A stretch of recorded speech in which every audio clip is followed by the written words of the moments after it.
mute all other audio before. To Carlos B. Boulevard, requiring approval of zone change and tentative track map application number 202003054 for Caltrans Parcel Group 5. And Chair Kenda, I just want to, there is a speaker that right after you close public comment raised their hand. So I just want to let you know in case you want to go back and allow her to speak. But I'm guessing they raised their hand for the agenda item.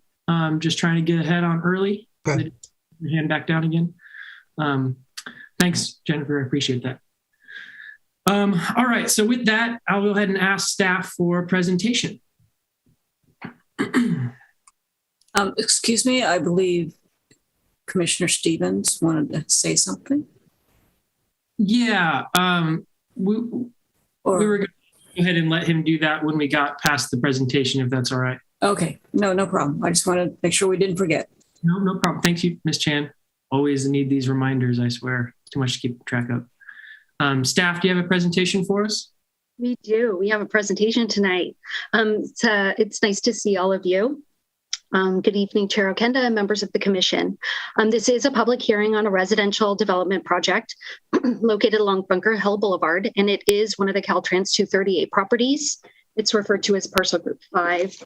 I'm going to share my screen, and we'll get the presentation going for you.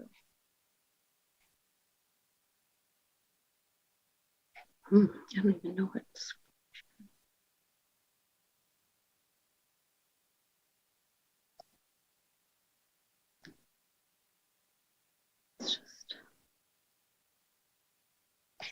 Okay, let me get these down for you. I believe, can someone nod? Are you seeing my screen?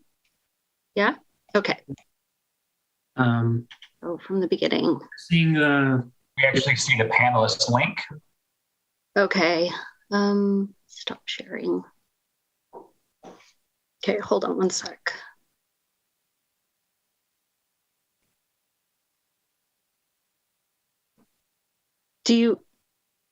Am I still sharing my screen? No. Oh, okay. Let me get out of here. Okay, let me give it a try again. Okay. I think this is going to work. Okay, do you see a PowerPoint? Yeah.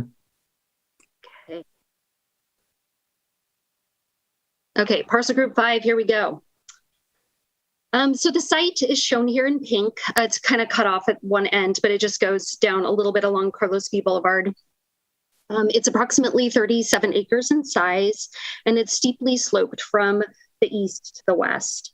It's bounded by two riparian corridors kind of up along Carlos B. Boulevard and along Carter Road, and you can sort of see all the trees along the riparian corridors. There are two roadways that go through the middle of the site. There's Bunker Hill Boulevard, kind of on the east, and then Maitland Drive, which roughly parallels Bunker Hill Boulevard. Right now, the only vehicular access to these roadways are from sort of Harder Road, Westview Way, Central Boulevard, and Mission. So you're going through existing residential neighborhoods to get to this site. The surrounding land uses include Cal State East Bay to the east, and then residential neighborhoods to the north, across Carlos B, that's residential over there, and then to the southeast. So I want to provide a little bit of background on this project because it is unique. This is one of the Caltrans 238 properties, which are shown here on this slide. The city acquired these properties in 2016 in order to control redevelopment of them and to make sure that the new development was consistent with the city's land use goals and included, where possible, a robust community outreach and input process. Several of the Caltrans properties have come in front of the commission and council, including Sohay at Parcel Groups 1 and 10 down here on the side of the slide, the True Life development, Parcel Group 2, and more recently the Eden affordable housing development on Parcel Group 3, which is right here. And then Parcel Group 5, the one that we're talking about tonight, is the one in pink and shown by the red arrow. So the city did contract with an architectural and master planning firm to develop a master development plan for Parcel Group 5. I think my dog just went in the back. Sorry. The master plan was adopted by the City Council in 2019 after a robust public outreach process.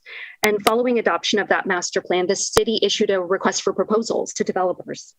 And following a review of those proposals and acceptance, entered into an exclusive negotiating agreement with the applicant, TrueMark Properties, in December of 2019. TrueMark submitted the development application that's before you in August of 2020. So following submittal of the development permit application, the developer and the city continued to hold neighborhood meetings to share the plans and information about the project as it went through this process. Similar to the master plan process, the community and neighborhood concerns really centered on some core issues, retaining the rural character of the site, making sure that there were large lot single family homes on the site, retaining as much as possible open space, and especially preserving those riparian and sensitive habitat corridors, a desire to see the foothill trail and amenities along that trail, minimizing traffic, cut through traffic speeding in the existing neighborhoods, and then making sure there was parking for the proposed development in order to avoid spillover parking. All or most of those concerns were addressed in the proposed development. So onto the proposed project. I'm just going to sort of verbally describe it because it's a little bit complex, and then we can get into sort of the site plan and architectural renderings. So the proposed project does include a zone change from residential natural preserve district to planned development district. And the purpose of the rezoning is to allow for flexible development standards consistent with that adopted master plan. So the residential natural preserve zoning, it requires very, very large lots. It requires 20,000 square foot lots. Whereas under the PD district, what it looked at is the master plan said, some of the lots may be smaller, some of the lots may be larger based on topography. But as long as we achieve an average 10,000 square foot lot across all 74 lots that are proposed, then you're sort of achieving the density that's allowed by the general plan, and you are sort of fitting it into the fabric of the neighborhood. So the proposed 74 lots range from like a little over 5,000 square feet all the way up to 23,000 square feet, with an average lot size of a little over 10,000 square feet. So it achieves the vision of the master plan. The lots have varied setbacks depending on topography. They range from 5 to 150 feet in some parts, and then 2- and 3-story homes. Each lot will have a 2 to 3 car garage, parking spaces in a garage, as well as 2 in a driveway. And then the proposed site plan includes 92 on-street parking spaces. In addition to the actual development, the proposed project includes a connector from Bunker Hill Boulevard to Carlos B. Boulevard, because as I stated earlier in the presentation, right now, the only way to get to that site is to go through those existing neighborhoods. So the proposed project includes a new connector. However, it would have right in and right out limitations because of safety concerns, so that you have a curvilinear Carlos B. Boulevard, and sometimes you have, and it's hilly, so you could have speeding. So the safest way to handle that is to sort of limit access. Or limit the left-hand turns out of there. The project includes construction of about 3,000 linear feet of the foothill trail. It includes stairs and overlooks with furniture. And the PD district would also include 4 privately owned parcels that are located within the boundaries of that PD district. These are parcels that were previously owned by Caltrans and that were purchased by private property owners many years ago. And the purpose of including these lots in the PD district is to allow the existing property owners to benefit from those same flexible regulations that TrueMark is going to benefit from. Under the proposed PD district, the owners could subdivide into 2 lots and follow the residential, single-family residential standards, which are more flexible than the RMP. Even with those 4 lots split in half, the average lot size is still over 10,000 square feet. So you're still meeting the standards of the underlying general plan density and the intent of the master plan. So here's the site plan. You can see Bunker Hill Boulevard sort of running right through the middle of the site. Maitland Drive is down here. Right here is your new connector, and then the yellow that runs along the right above Bunker Hill, paralleling Bunker Hill Boulevard, is the new trail. And the trail would come around and connect down to Bunker Hill Boulevard, which would have sidewalks on there. So you can sort of go in a loop along here. The site plan has varied sort of architectural plans. The light yellow are the uphill floor plans. The ones on the west side of Bunker Hill Boulevard the tan ones are what we call downhill plans. And then these darker yellow houses over here, and then a couple over here are the flat architectural plans. So these are just samples. There's actually a lot of different iterations in the attachments that I gave you, but I wanted to give you sample elevations. This is a sample of the uphill plan. It's going to range from about 3,000 to 3,500 square feet. It'll have 4 bedrooms. And then there's 2 different architectural styles with 2 different color and material combinations. So with this plan, you have like 4 different iterations that you could see scattered throughout the neighborhood. 18 of these homes would have accessory dwelling units that are about 430 square feet within the footprint of the home. They are not going to be separate structures. The architecture of this uphill floor plan, as well as the downhill and flats, is contemporary, which is what you're seeing kind of throughout the Bay Area. The design features flat roofs, right angles, and building pop-outs that create sort of layers in order to minimize the massing and create complexity. All of the homes will incorporate a mix of materials, including wood, stone, and stucco, as well as metal accents, as you can see in that balcony railing. And rich color palettes with sort of darker colors along the base or framing the wood part in this case, and lighter colors on upper floors, with those upper floors sort of recessed in order to minimize that massing up there. Here's a sample of the downhill elevation. It's a little bit smaller, about 2,600 square feet. There's a range there as well.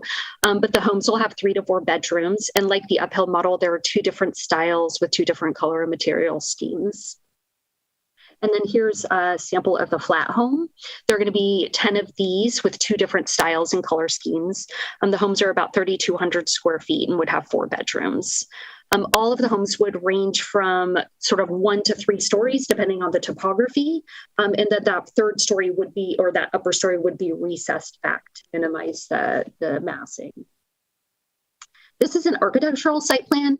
And the reason why I'm showing this to you is because each of those colors represents a different floor plan, color, and material style. So you don't have 2 next to each other that are the same. And the complexity introduced with just the variation in color and material elevation changes, in addition to sort of the curvilinear nature of the street and the varying orientation of the homes, really creates like a variety along that roadway. And here's a rendering of the street looking along Bunker Hill Boulevard. You have your uphill homes on one side and then the downhill homes on this left side of the street. This slide shows your pedestrian just connectivity through the site. As you can see, there's pedestrian connectivity going all the way through Bunker Hill Boulevard down to Maitland. Bunker Hill Boulevard and Maitland Drive will be reconstructed through the project and will have sidewalks on one side of the street, as well as like on-street parking. And then you have your trail that would run from Carlos B, the Foothill Trail along it's sort of partially on Cal State East Bay owned property and partially on the project site, and then connecting through some pretty cool stairs. And we'll show you a rendering later. Down back into the subdivision. And then you have bicycle access along all of the streets, as well as vehicular connectivity. And then you'll have vehicular connectivity all the way down to Bunker Hill, where it's a court.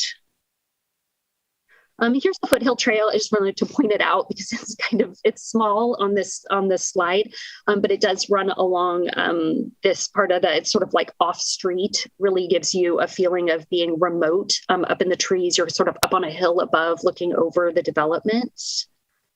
And here's some renderings of what that trail could look like. Again, about 16 feet wide with some wayfinding signage, some cool stairs to, introduce like exercise and also wayfinding elements. The project is also going to include some traffic calming and transportation demand management elements. And for this portion of the presentation, I'm going to invite Stephen Chang to present these next few slides. Thank you, Leah. Good evening, Chair Akenda and Commissioners. I'm Stephen Chang with Public Works Transportation. The project will be anticipated to generate approximately 63 AM peak hour trips and 84 PM peak hour trips. Just to put things into perspective, after you distribute the trips from the project onto the various neighborhood roadways and various accesses into and out of the site, we're talking about a little bit less than one vehicle per minute during the most congested hour of the day. However, to handle some of this additional traffic through the existing neighborhoods, we have conditioned the project to include some traffic calming measures, as well as some improvements to sidewalk and on-street parking along Bunker Hill, Mainland Drive, and on the eastern portion side of Central Boulevard along the project frontage. Some of these include improvements to bicycle facilities, additions of stop signs, and some centerline striping, which we found throughout the city to assist in slowing vehicles down. In addition to those measures, the project is being conditioned to contribute funds towards future traffic calming measures and future pedestrian bicycle improvements. For the future traffic calming measures, these would be implemented after the project has been built out and we've had a chance to evaluate the traffic situation in the surrounding area and done some outreach to the neighborhood to find out what the issues are so that we can identify how best to address those. And it will be done in accordance with the city's adopted neighborhood traffic calming program. In the next few slides, I've got some examples of some of the various traffic calming measures that are either being conditioned with the project or could be possible options for the future. So along Westview Way at Harder Road, there will be a dashed green bike lane that will be along the current bike lane on Harder Road, just to make that a little bit more visible. There will be an addition of a speed limit sign, and as well as this entire stretch of roadway will be striped with a center line, and as well as sharrows and made into a Class 3 bike route. Next slide, please. At this intersection of Central Boulevard and the Westview Way, currently this is a two-way stop. We'll be adding an additional third stop sign here, and as well as the stop sign on Central Boulevard will be relocated a little bit further to the west so that the intersection is lined up for visibility purposes. Next slide. And along Central Boulevard between Del Mar and Belmont, most of the measures that you see on this slide are conceptual at this point. This is one of those locations where you will see what the situation is after the project has been built out. But the sharrows and the striping will go in with the project. And Leon, I'll give it back to you. Thanks, Stephen. Okay, so another important part of this project is sort of how they're addressing the affordable housing requirements. Per the adopted master plan, the applicant was required to provide 8 accessory dwelling units that would be deed restricted for very low income households.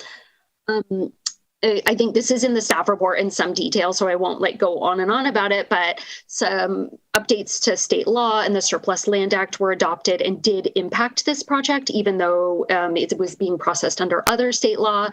And so the city did have discussions with the developer and the Department of Housing and Community Development and kind of came up with this alternative scenario where some additional homes could be deed restricted for very low income households. And so an additional 10 accessory dwelling units was added into the project for a total of 18 accessory dwelling units. So you're going to have the opportunity for 18 very low income households within the development as part of the project. In addition to that, the applicant will contribute a portion of their affordable housing in lieu fee. It's sort of a percentage of a percentage. And, while it's not fixed in stone, the estimate that I received from the housing division manager was about $1.9 million in fees. So as described in the staff report, the proposed zone change is appropriate and consistent with the general plan density and relevant land use goals and policies, as well as the adopted master plan. The project would fulfill the purpose and intent of the PD district in that the development would be clustered in order to leave about half the site as open space. And then finally, the proposed development includes amenities such as the foothill trail, as well as outlooks and meandering stairs, and other sort of little open spaces scattered throughout the development. In addition, the project will include ongoing funding for maintenance of the publicly accessible trail. The master plan that was adopted in 2019 was evaluated for consistency with the general plan, and LSA was contracted to prepare an addendum based on the general plan EIR. LSA found that the master plan development didn't result in any new impacts or increase the severity of any of the impacts that were disclosed, and therefore was consistent with the general plan EIR. In 2021, with the addition of the 4 privately owned parcels, we had LSA take another look at the master plan addendum and to see if there was any additional impacts, and they found the same conclusions. It was quite negligible. In addition, the general plan land use designation calls for a maximum of 4 units per acre, which is about 10,000 square foot lots. So the proposed PD is still consistent with the general plan. And then it's important to note that even though the accessory dwelling units, they did increase the number of them with the development, ADUs are not subject to CEQA. They're sort of invisible as far as state law is concerned with regard to CEQA. So with that, staff does recommend that the Planning Commission approve the proposed zone change and vesting tentative map and related environmental analysis, subject to the conditions of approval. The city did receive correspondence related to the project, and that was provided to the commission ahead of the meeting. The applicant is in the audience and would like to give a very brief presentation. And then following that presentation, the staff, the consulting team, and the applicant will be available for questions. And maybe Assistant City Manager Jennifer Aw wants to say something as well. No, okay. So with that, I am concluding my part of the presentation, and we'll hand it off to the applicant if the chair is okay with that. Sounds great. Thank you, Leah.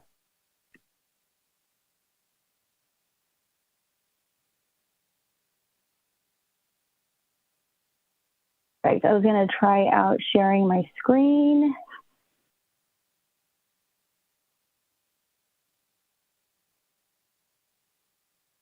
See if it works.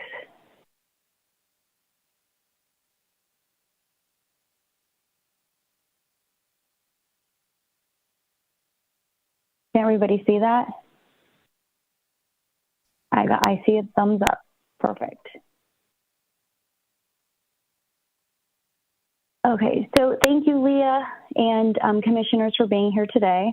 My name is Pamela Salas-Needing. I am the Director of Community Development for Tremark Homes and also a fellow planning commissioner for the City of Walnut Creek. My colleague with me here is Garrett Hines, Vice President of Architecture. Today, we're going to cover the basic elements that define the Bunker Hill project, from design fundamentals to the affordable housing programming. Before we begin, we would like to thank city staff who have worked diligently with us for the past 2 years to bring the project to fruition as seen here today. The city set a great example at the commencement of this project to work with the community, and we have strived to follow suit.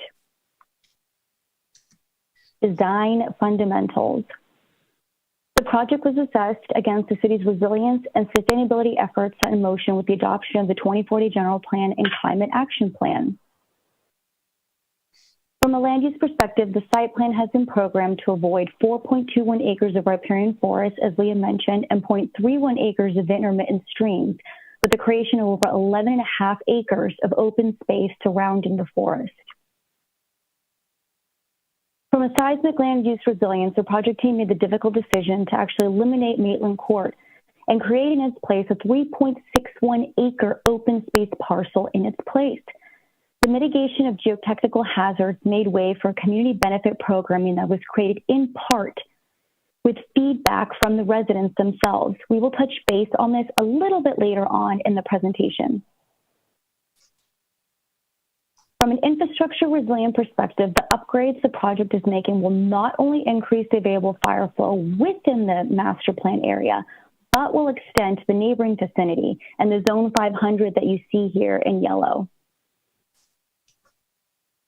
Site plan evolution. Wonderful. Thanks, Pam. And thank you, Leah. That was a very thorough presentation. I'll try not to duplicate much, but real quickly, I just want to say we're thrilled to be your selected partner. This site plan and the number of homes obviously was given to us through your specific plan process.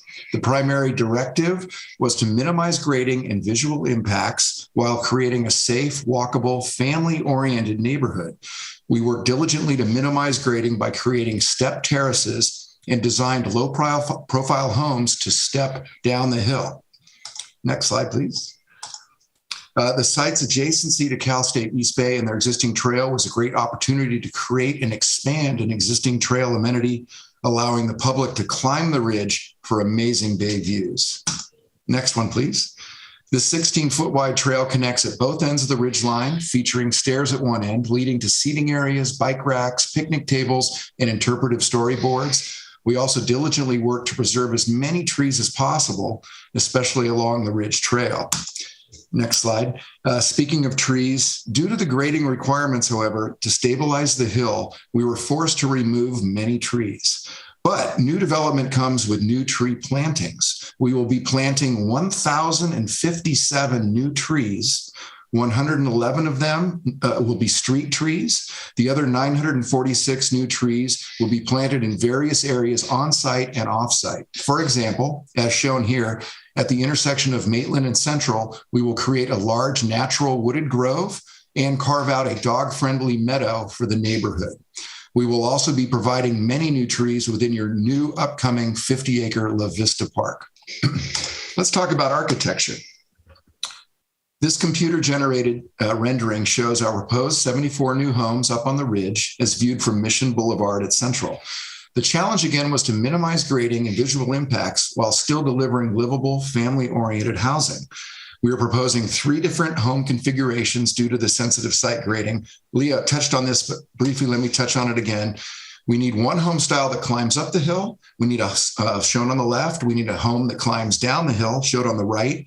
Both of these homes take up 10 feet of grading within the homes. And then, of course, we have 10 lots that are flat that neither of these will work on. So that's a third configuration. Next slide.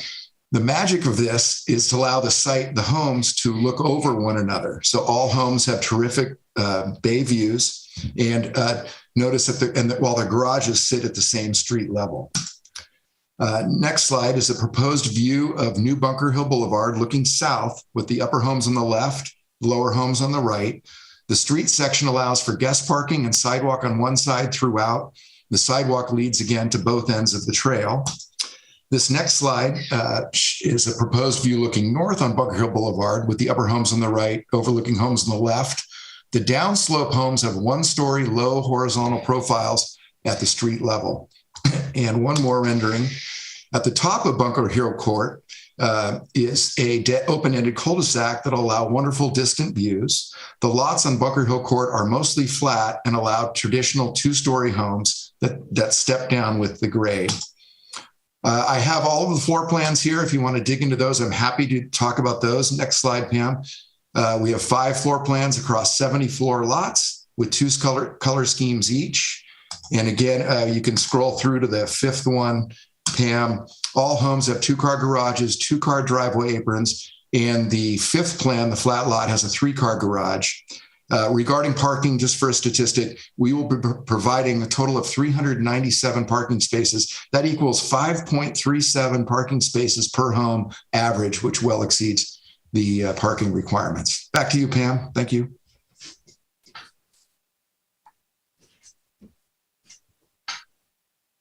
Affordable housing program. So as Leah was mentioning, the Master Development Plan provides two options to satisfy the city's affordable housing requirement. Our affordable housing plan will exceed the requirements by providing an additional 10 deed-restricted accessory dwelling units for a total of 18 very low AMI ADUs, in addition to an in-lieu fee coming just short of $2 million. And that's all we have, short and sweet, Leah. Thank you so much. Thank you very much for the presentations, staff and applicant. With that, we're ready to jump into commissioner questions, but first we have Commissioner Stevens.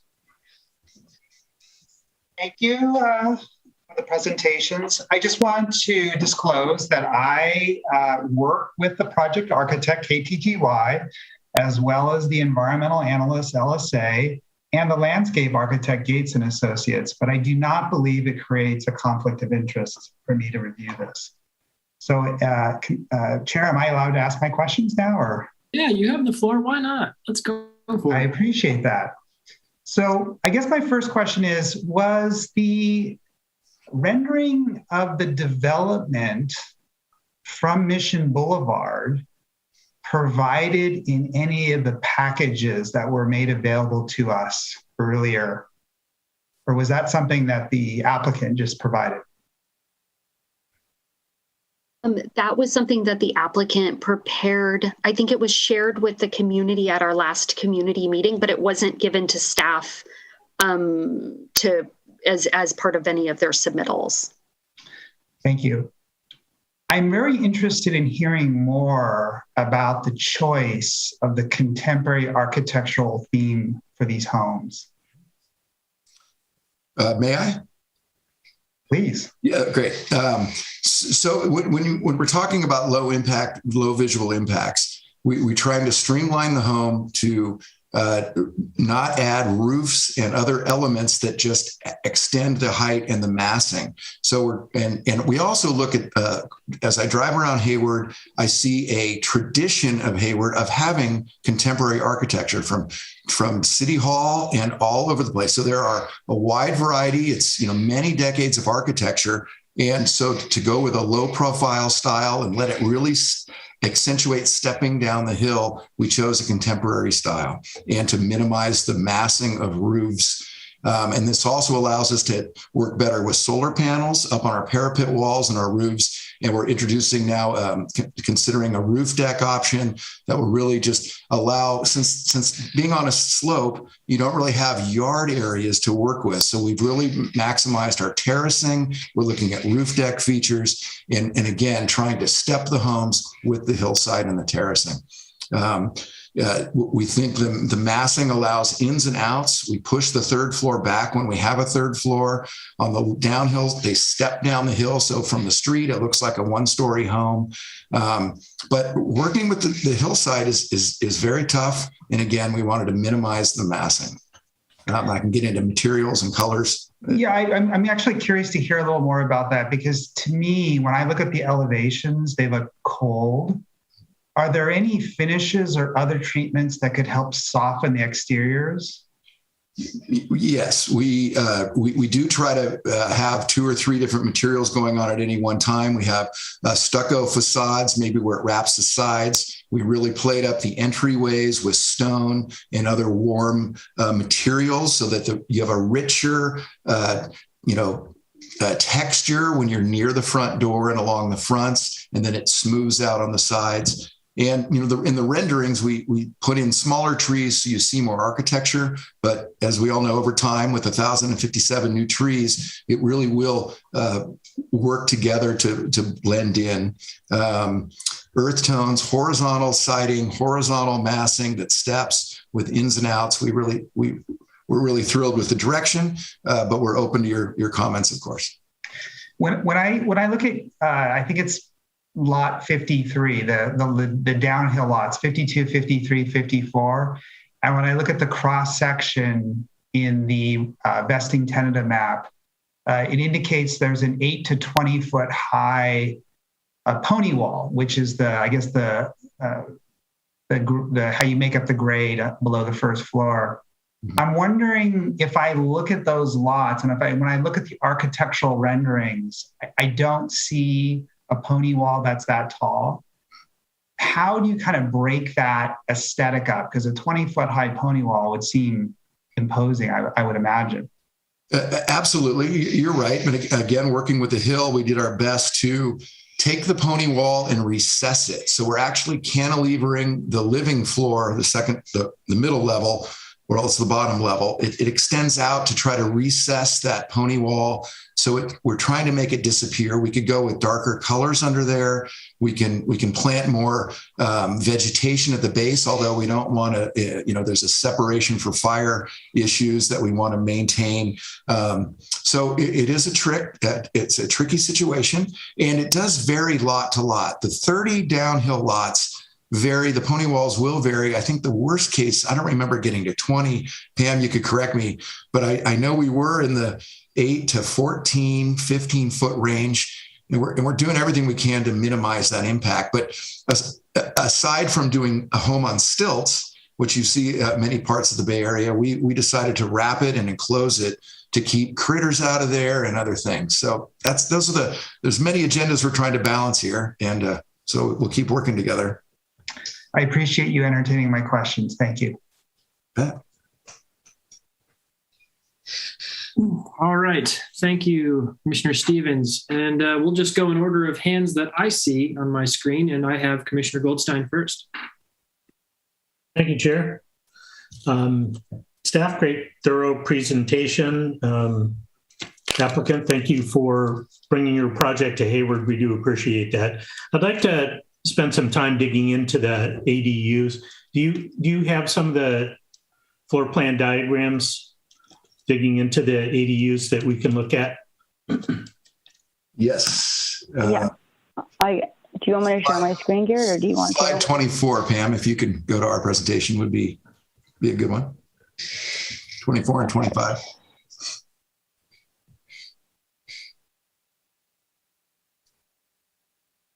Oh. I'm coming. It's getting there. Let's see. 24. Yeah. So let's see. Well, unfortunately, this doesn't show the access to the ADU, but go ahead. Do you want to ask a question, or you just want me to talk about it? Well, actually, that was the question I was going to. Yeah, but where's the access to the ADU? Great. It should have been here. Let me pull up the architecture plan. Okay. Okay. Yeah. We do, for the ADU, we do have its own access entry door to the side. And if Pam can, we take a minute to find that. We designed it for two situations, right? And an ADU could be a rental unit, of course. But if it's not the ADU rental unit, it's still a valuable home for in-laws, your boomerang child coming home, in care, home care people. But anyway, here we go. Thank you, Pam.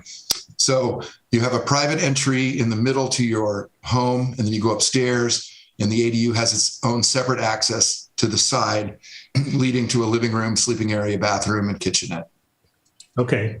And so in this design, are you incorporating universal design elements? So, wheelchair accessible, that sort of thing? Or does this require going up and down stairs or steep slopes to get into the ADU?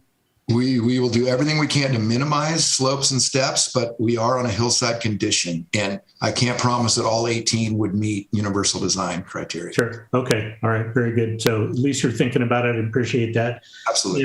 And the exterior access, I think, is key.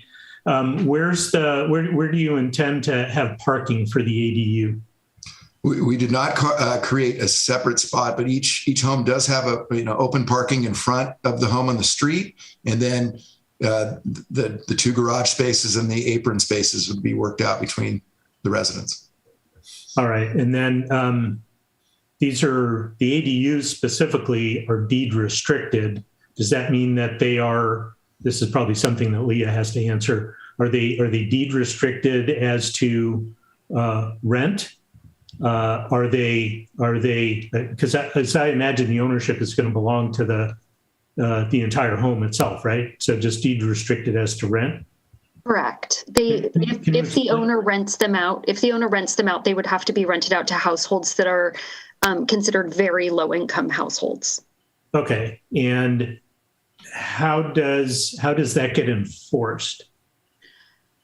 That's a good question. Right now, the city, the housing division would follow up or hire an outside firm to do that. But it is something that would have to be verified every year, annually.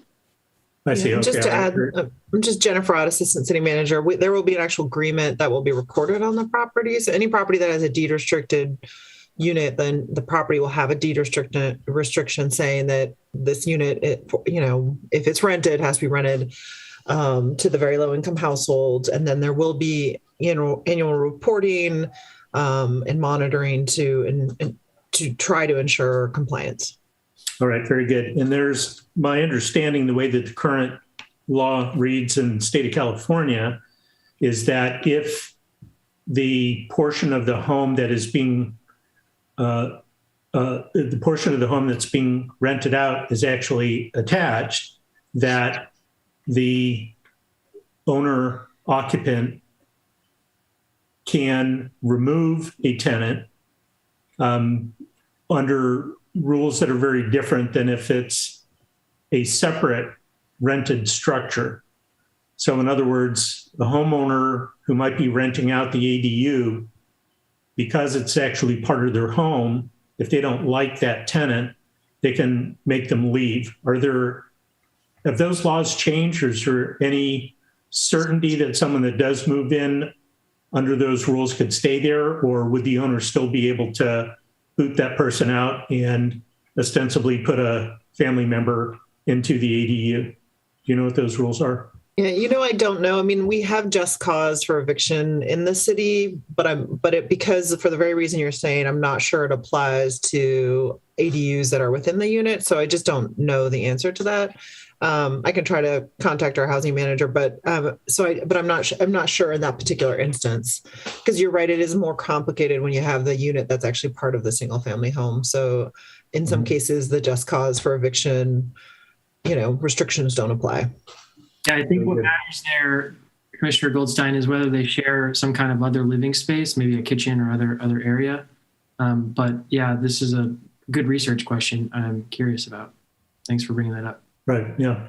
And then I also noticed that there doesn't appear to be any specific kind of transportation other than what's typical for most areas, which is you bring your cars, you bring your bikes. And low income and very low income residents tend to rely more on public transit than other income groups. And I'm wondering what the service availability is going to be like in that neighborhood for those occupants of the ADUs. Any idea?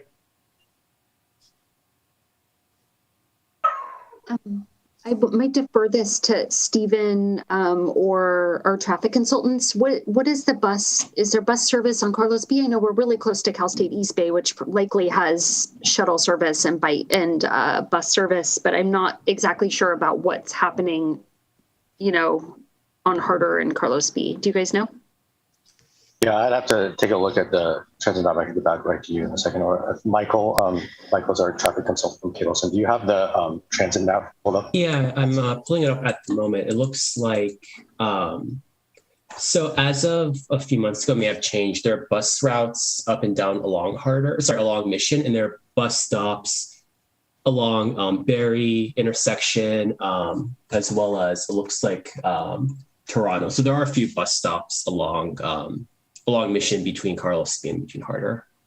Okay, and were those calculations, the traffic calculations, taken into consideration relative to the availability of public transport there? The traffic generation is based on the single family homes and the ADUs alone, and there were no discounts applied for transit usage. So essentially, we're looking at a worst case scenario. So sure, right, okay. I just wanted to make. Yeah, sorry, I didn't mean to keep cutting you off, Stephen. Yeah. So in reality, the number should be a little bit lower if there is a transit ridership. Right. Okay. Good. Very good.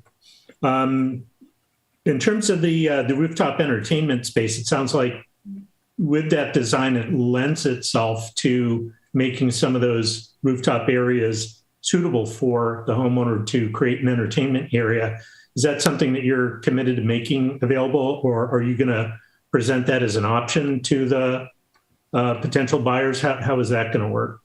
We're studying it and seriously planning on implementing it for all of the uphill homes. So that'd be 34 of the 74 would have these rooftop areas.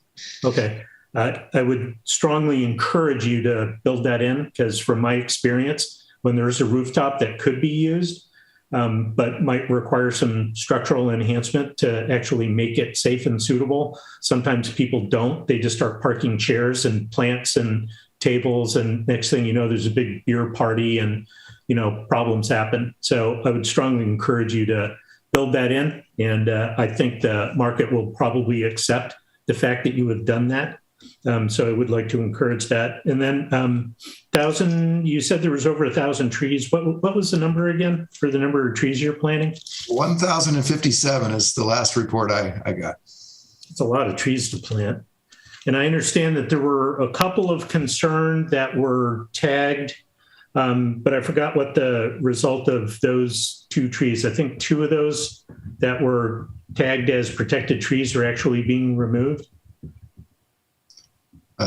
Pam, do you know more about that than me, or? Is this the London plane, Leah? Assuming that Commissioner Goldstein is talking about correspondence that the commission and we received this afternoon, where a neighbor was talking about 2 specific trees, one that was going to be removed for a home, and then a second one, the London plane tree. So for the London plane tree, it was adjacent to lot 14. And so if you go to the arborist report, it had a low suitability for preservation because it had extensive branch dieback. So when our arborists reviewed each and every tree with the city arborist, the thought was that we remove anything with low suitability for preservation and plant a new tree that can be there for many, many, many more years. Because everything, once it gets planted, it's going to be considered a protected tree, regardless of whether it's currently protected or not under the Hayward tree ordinance. Right. Very good. Okay, good. That's a great answer. Okay, that's it for questions for me. Thank you very much. Thanks, Commissioner Goldstein. Commissioner Roche. Thank you, Chair. Okay, so some of these are questions or background questions, maybe for you, Leah. But I was wondering, why not look at an extension from the Bunker Hill, extension out to Harder Road? Because Harder Road is such a, great road right now. It's really been developed. It looks good, and it's not very heavily traveled as opposed to Carlos B. So I was wondering what the background was on that. That is a good question. I'm probably going to kick it over to Assistant Manager, City Manager Ott, or maybe even our traffic folks. I think that probably would have been explored through the master development plan process. Yeah, and I think Pam, you and your engineers, I think we looked at it both with the BKF engineers that helped the city prepare the master development plan, and then we asked TrueMark to take a look at that as well. And the slopes are really significant, and they're just we would have liked to have done it when we tried to explore it, but because of the slopes, we weren't able to do that. And Pam, you can confirm. I think McKay Selms looked at it as well. Is that correct? Yeah. It would have been a roller coaster. Okay. It's really steep slopes. So it was something that we definitely wanted to try to accommodate if possible. But two different engineers, one from the city as well as for this developer, didn't think that that was a viable street connection. Okay. All right. Thank you. I appreciate that. It was hard to tell from Harder as opposed to, looking at it from the cul-de-sac. Okay. The other question I had also was about design. And I know design is personal, but from all the community meetings and, for the master plan of Parcel 5 that I looked at from the past, and also looking at the neighborhood letter that came in, I do, the sentiment seemed to be to maintain a rural characteristic. And this design is, it even says like, straight lines, like clear views. And I find it very severe for a rural neighborhood. And I know some of the neighbors agree with that. And so I am wondering, did you look at other designs, and even when you look at the master plan for Parcel 5, it has this nice rendering of something that looks a little bit more woodsy. And while I'm not looking for log cabins, I know some of the materials are, you have to use for fire prevention. Just wondering, what you looked at, what was considered rural characteristic that is now turned into what I think is, more of like, I would consider a downtown housing corridor. So just wondering how you developed that and what your answer is to the neighbors who are also concerned about this look. Well, if I can use percentages, 50% weren't happy with it. And the other 50% kind of liked it. So, because there's only two neighbors really. But I don't know, we have been pushing ourselves to be a little more contemporary, not the same old. And it was hard to pick one or two styles that really blended as you rose up the hill from Mission up the hill. So, KTG architects are world-class, award-winning architects. I rely on them. And then, we do a lot of research with exit interviews and buyers in the area, and contemporary is very well received these days. And again, the low profile, the massing, the roof deck, solar, it's all heading towards a little bit more of a contemporary look. I'd rather try to keep this form and add a little more richness maybe around the facade than start all over with traditional 4 and 12 sloped roofs and shingles and those kind of things. So I'm not looking, it doesn't have to be so quaint, but something less severe, something a little more rounded, something to potentially, maybe match the view of a hill. I mean, something that, because otherwise you see this really unnatural straight line across, when you're looking at a hillside. So yeah, it just struck me as a really not a good fit, but I'll be curious to see what everyone has to say about that. Let's see. The other question I think I had for staff was about the zone change. Were there other examples where we've done a zone change, the residential natural to planned development? And just wondering what the history is of the background of that. And has there, have we seen it? Has there been any consequences to that?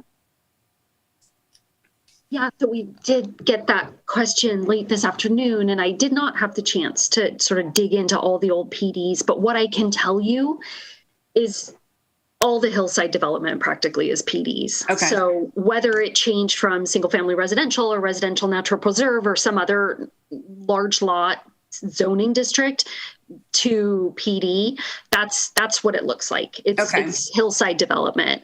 And what you're seeing here is the sort of intent of the zoning was to have these like larger lots, and you end up with, on average, those larger lots. There's a big range. I think it's in the tentative map. There are a few that are small, like the 5,000. Those are more those flat lots.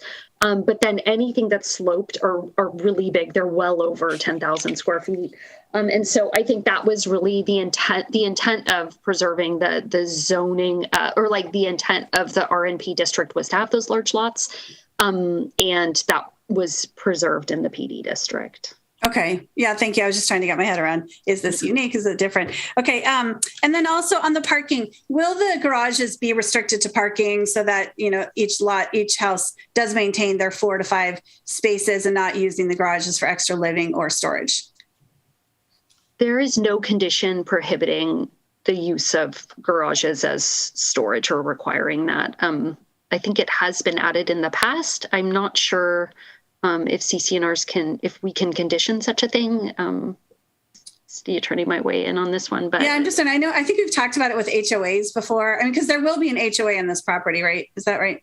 Yeah. So I know that, and I don't know how successful they've been. I'm sure it's not something anybody actually wants to like go inside and enforce, but just wondering, because I think parking will, be an issue up there. So to keep people being able to park in their garages, I think will be important. If I can just jump in. Another concern with a condition that, would require that garages are used for parking only. A lot of these units don't actually have accessory dwelling units. So under state law, they could add one in the garage. Oh. So I think that would be contrary to state law. Okay. So we'd have to really look into something like that if we wanted to restrict it.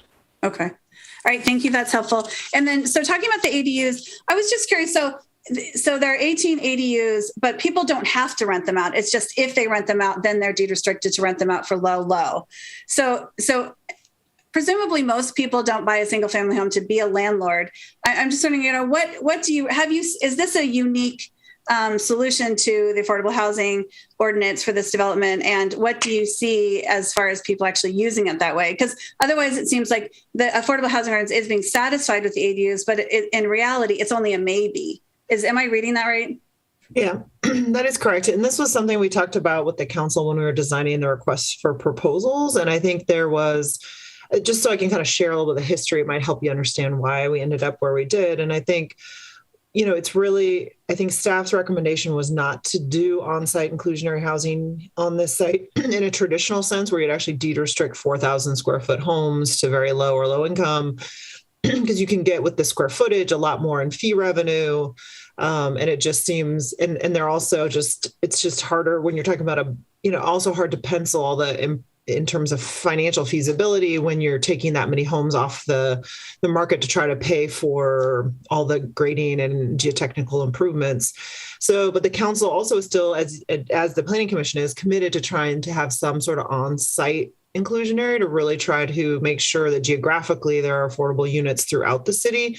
So the council kind of came up with this compromise, and it was actually put into the master development plan and then the request for proposals when we went out looking for developers, is can we kind of broker a little bit of a compromise where we have some on-site, not the big 4,000 square foot homes, but to do ADUs, deed restricted ADUs, but then also have some fee revenue. So try to do a little bit of a balancing act. And that was where they directed us to do this this way, was to try to kind of satisfy that on-site requirement, but in a way that made more financial sense.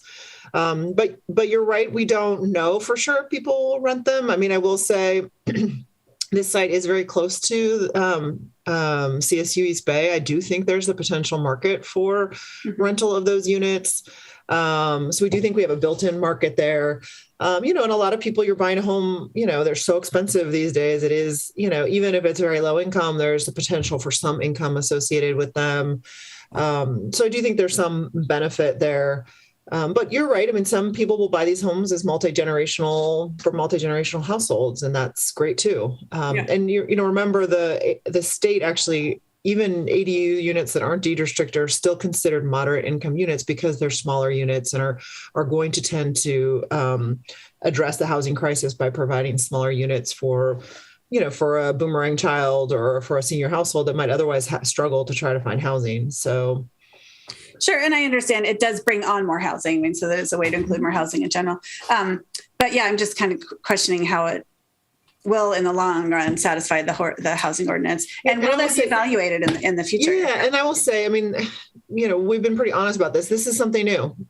We haven't done this before. We're we're now finalizing the disposition development agreement with TrueMark, and we're trying to work out all the final provisions about enforcement. And so this is something we're trying. We have, we're not sure exactly how it's going to work practically. We kind of like the concept of it, but practically, how is it going to work? And so we see this as a little bit of a pilot or program and an experimental approach, and then we'll evaluate it. And if it's not working, then we won't probably try to do this in the future.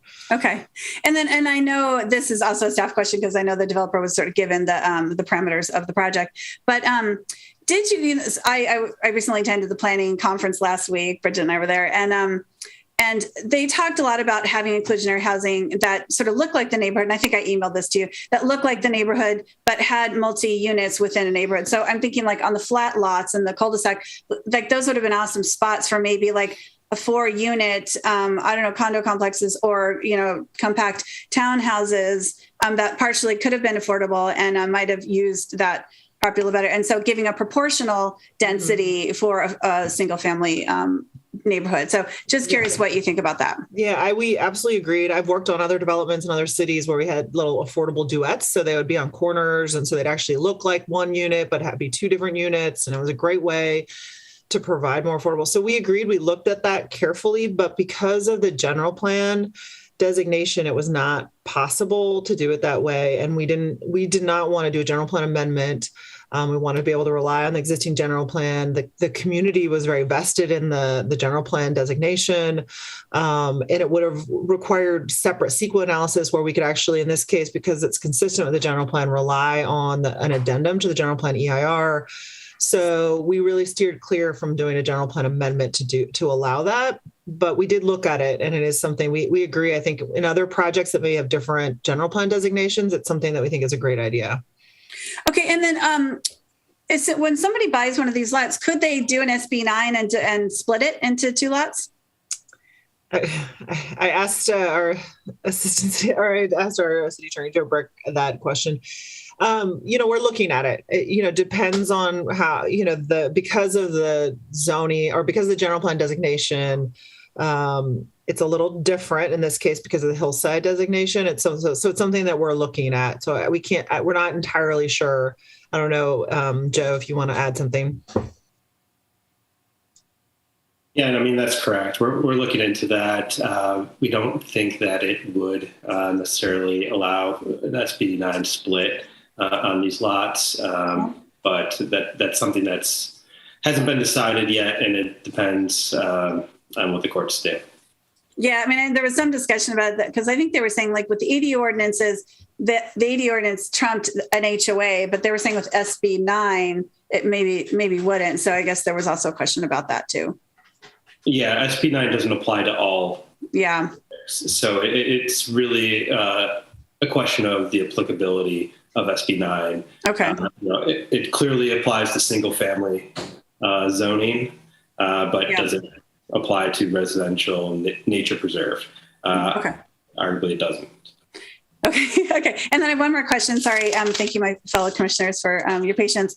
I was also wondering about the traffic analysis because I read that that CEQA doesn't have to consider the ADUs. And, when you potentially have 1, maybe 2 extra people on each lot, what is your analysis? Maybe this is Michael's question. What is your analysis of what if all of the ADUs were full with 1 or 2 people, what does that do to add to the traffic impact in the neighborhood? Well, I think there's... Sorry, Stephen. Yeah. No worries. So there's actually a differentiation between what's required under CEQA. So if you recall, back in July of 2020, the state passed SB 743. So CEQA only looks at land uses. It looks at a residential land use in this case, and that's how the impacts were analyzed for CEQA purposes. For the local transportation analysis, we used the industry standard, which is the Institute of Transportation Engineers Trip Generation Manual, and that's how we came up with the 63 AM trips and 84 PM peak hour trips, and those were inclusive of the ADUs. Okay. You typically generate a little bit less than a single family home. Okay, thanks. It was sort of hard to decipher that. Okay, that's all I have for now. Thank you very much. Thank you, Chair. Thanks, Commissioner Roche. We got Commissioner Ollie Sullivan in his thinking pose. I'm thinking about which of my list of questions I want to ask or not. One of the nice things about coming after a few of your fellow commissioners is that you get to check off things because great minds think alike. Commissioner Goldstein, I appreciated your comments on questioning really on the ADUs because I had a lot of similar questions. So got a lot of that answered. A couple quick things for staff and then a couple for the applicant. Very briefly, and Leah, thanks very much for the presentation. Obviously, the lack of questions I have, I think, is a testament to the work that staff has put into this. I know it's been a huge undertaking, so appreciate the reporting. One of the things I noticed in the staff report, I believe it was attachment 1, it notes that the project description, and this just caught my eye more out of curiosity. It says that the site was previously developed with 32 single-family homes, which were vacated and demolished in 2019. I just don't remember a whole bunch of 32 homes being demolished in this area just a couple of years ago. I may have missed it, but is that in fact the case, that it was just in 2019 homes were demolished up there? $3 million later. Yes. Got it. Okay. It's yeah, they definitely, and they did it in phases. So you might just not have noticed because it didn't happen all at once. There were some that were done in different phases, but yes, there were, and I think some of the speakers Mary Ann Higgs may speak to this, but they were very dilapidated units that a lot of them were vacant. I mean, they were all vacant, obviously, when they were demolished, but even for a long time, a number of them were vacant and broken into and just kind of a blighted condition there. Got it. Okay. As far as the traffic, so the Carlos B access, really I guess it's almost, should we think of it as sort of a one-way that folks maybe coming home would go into the development through Carlos B, but if you're leaving to perhaps go to work, you're not going to be exiting that way because you have to turn right and go up Carlos B. Is that correct? So basically, if you're leaving, you'd be going out through the neighborhoods, but if you're coming in, you might come up Carlos B? That is correct. Yeah, go ahead, Stephen. Yeah, that is correct. It will be restricted. Left turns out of the project site will be restricted. Got it. Okay. But I just would comment on the comment. We do think, and we did have our traffic engineers look at this. I mean, it is not that far up to the intersection. So we do anticipate, we don't see it as just one way. I mean, we do think that there will be some people that will be turning right and, making a U-turn, which is allowed. And so, we don't think of it as a one way. Okay, so to that point, if folks were to go up Carlos B and turn around, that is a safe maneuver, and that's something that you've planned for. Yes, there's actually 2 intersections upstream from there that they can make a U-turn there. Okay, wonderful. Thank you for that. On the ADUs, I had the same question about parking. I think Commissioner Roche raised that. I had a question about the parking. The ADUs in this process, I do think it's an interesting concept. And as Leah and Jennifer, as you mentioned, I think it's interesting for the city to try this out and let's see how it sort of works out. I don't know if there's one surefire way to address the housing crisis. And so if this is potentially an option we can try, I think it'll be interesting. For the developer, though, a couple questions. The first being on the ADUs. And Garrett, Pamela, thanks for the presentation. If I read the plans correctly, it appeared that there were basically 2 versions of that first floor, one with the ADU with it sort of walled off and one without. And so is that a choice that the initial purchaser makes and the developer then builds, or are all of these being built at the time of construction? Pam, if I may, we will build 18, of course, for sure. And then the remaining of the 34 will be options for pre-construction. So if we have to sell the home before it's built to make that choice, otherwise we'll probably go with statistics and do 50-50. So theoretically you could end up with more of these units if purchasers choose that, yes, indeed, I want this. I want to avail myself of this option. Yes. Now, if folks do, let's say I'm not one of those 18 that you're planning and I'm purchasing this home and I tell you, Garrett, yeah, I want this built. Mm-hmm. Is that deed restricted, or can I charge market rate for mine, whereas my neighbor might have a deed restricted unit exactly the same as mine, but he's limited or she's limited? That would be open to market rate rents. I will say, Pam, I'm surprised you didn't jump in already. Not every lot can have an ADU because of access, because of the grading and the slopes. So I don't have the exact. Like the downhills. Well, yeah. The downhills. Yeah. Well, yeah. So exactly. Even of the 34 uphills, so few of them can't have the ADU. They would have the next gen suite. So you're not going to have all 34 ADUs. Got it. But Commissioner, oh, sorry. Oh, please. What I was going to say was, I believe it was Commissioner Goldstein that had asked about accessibility. So we were very intentional about where we even placed the 18 deed restricted ADUs, and it all had to do with slopes so that there could be a better ease to get to the ADU itself. while still accomplishing the goal of the city to have dispersal of those units throughout the site. And since we're referring back to Commissioner Goldston, I did hear back from our housing manager that the just cause for eviction moratorium restrictions do apply to the ADUs. So I guess again to the point that one of my fellow commissioners raised, I think compliance is going to be very key here. And how do we ensure, from a city perspective, that the 18 identified units are being potentially rented out to low income, especially when there's going to be sort of a mix of some of the potential mix of units. Last question, I guess, for the developer. I think it's important to know who you're going into business with. I'm not familiar with TrueMark. Are you related to True Life, which is also working on an associate or a project nearby? And then can you tell me a little bit about the parent company? Because in my research, it seems like it's a very interesting conglomerate of a whole host of things. And so what I'm getting at here is just the competencies and capabilities to actually execute on this project is something that I'm concerned with, because if the project is approved, we would certainly like to see it come to fruition and not continue to languish.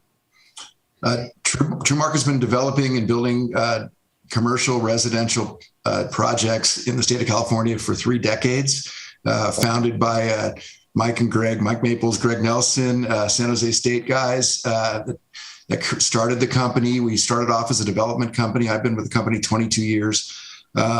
And we mostly designed projects and then sold them to builders. But back in 2009, we decided to become home builders as well as developers.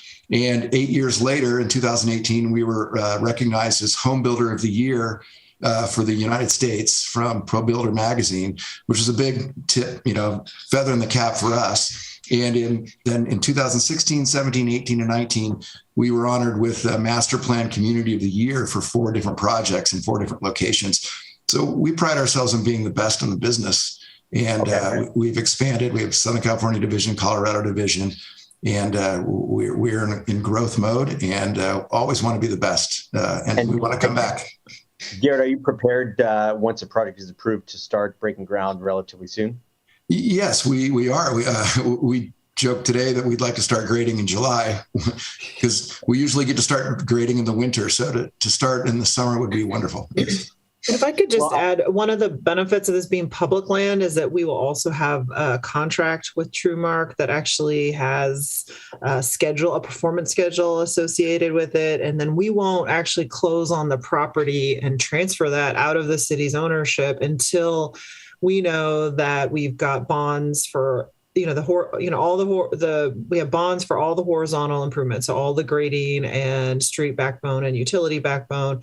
They have their permits to start mass grading ready to go, which in this case is a pretty significant expenditure because of the type of grading and geotechnical work that has to happen. We make sure that they have to demonstrate financial readiness. So there's a whole host of conditions precedent to us even closing on the property and selling this to TrueMark. And that's a benefit. You wouldn't have that, obviously, the private property owner. Also, we did due diligence, myself and other staff, to select TrueMark in the first place. So we asked for a lot of information. I've worked with TrueMark and other communities that are now occupying and opening units. So they're very, very reputable, professional developer that's been really great to work with, and takes a very partnership kind of approach to these projects, which you need when you're doing public-private partnerships, because usually it's on property that's complicated and has issues. And so, they've been great to work with. So. Leah, can you confirm, so in addition to these 18 units, there's also in lieu fees being paid, correct? For the affordable housing? Correct. Yep. Okay. Perfect. Just want to make sure. And then the last statement here, comment, maybe I'm not allowed to make comment, but I'm going to say it. As far as design, again, recognizing the challenge of the topography, I do appreciate the variety of scaling, the variety of profile that the builder has put together. I understand there's differences perhaps in opinion on the architecture. I don't necessarily see myself an arbiter of taste in this role, but I do think that it indeed reflects what is sort of the moment right now, and 20 years from now, will it look out of place? Perhaps, but I think it definitely represents sort of the architectural styles that we're seeing being built around the area. So I appreciate its the work that the developer put into sort of integrating into the topography and the constraints of the land. Chair, that is it for me for the moment. Thank you. Thanks, Commissioner O'Sullivan. Commissioner Lowe. Thank you, Chair. And thank you to all the presenters tonight. I want to start by asking about the lot sizes. I know that the lots range from 5,000 square feet to really large lots, but 5,000 seems really small. So I want to know how many lots will be 5,000 versus how many will be more like 10,000. Well, Pamela, do you just know this off the top of your head? I have the tentative map open and I can look at it. It was an attachment. And so do I. It's it's sheet 6. Sheet 6 of your tentative map attachment, which might have been like 4 or 5. I think that the vast majority of them are well over 5,000 square feet. There's a table, a lot area table. And, you know, I'm just like looking at them. You can see right here, 9, 8, 7, 11, 10. Again, come over this way. 9, 7, 12, 13, 13, 14, 16. So it's, I think there's one that was 5,000. There are like probably 4 that might be 5,000. If you look over, I mean, if you look through this whole thing, but the vast majority are like more than 7,000 square feet, all the way up to like well over 10,000. Are the smaller lots clustered in any particular area? Lots 1, 2, 3, and 4. It was more downhills. That were the smaller lots. Okay. All right.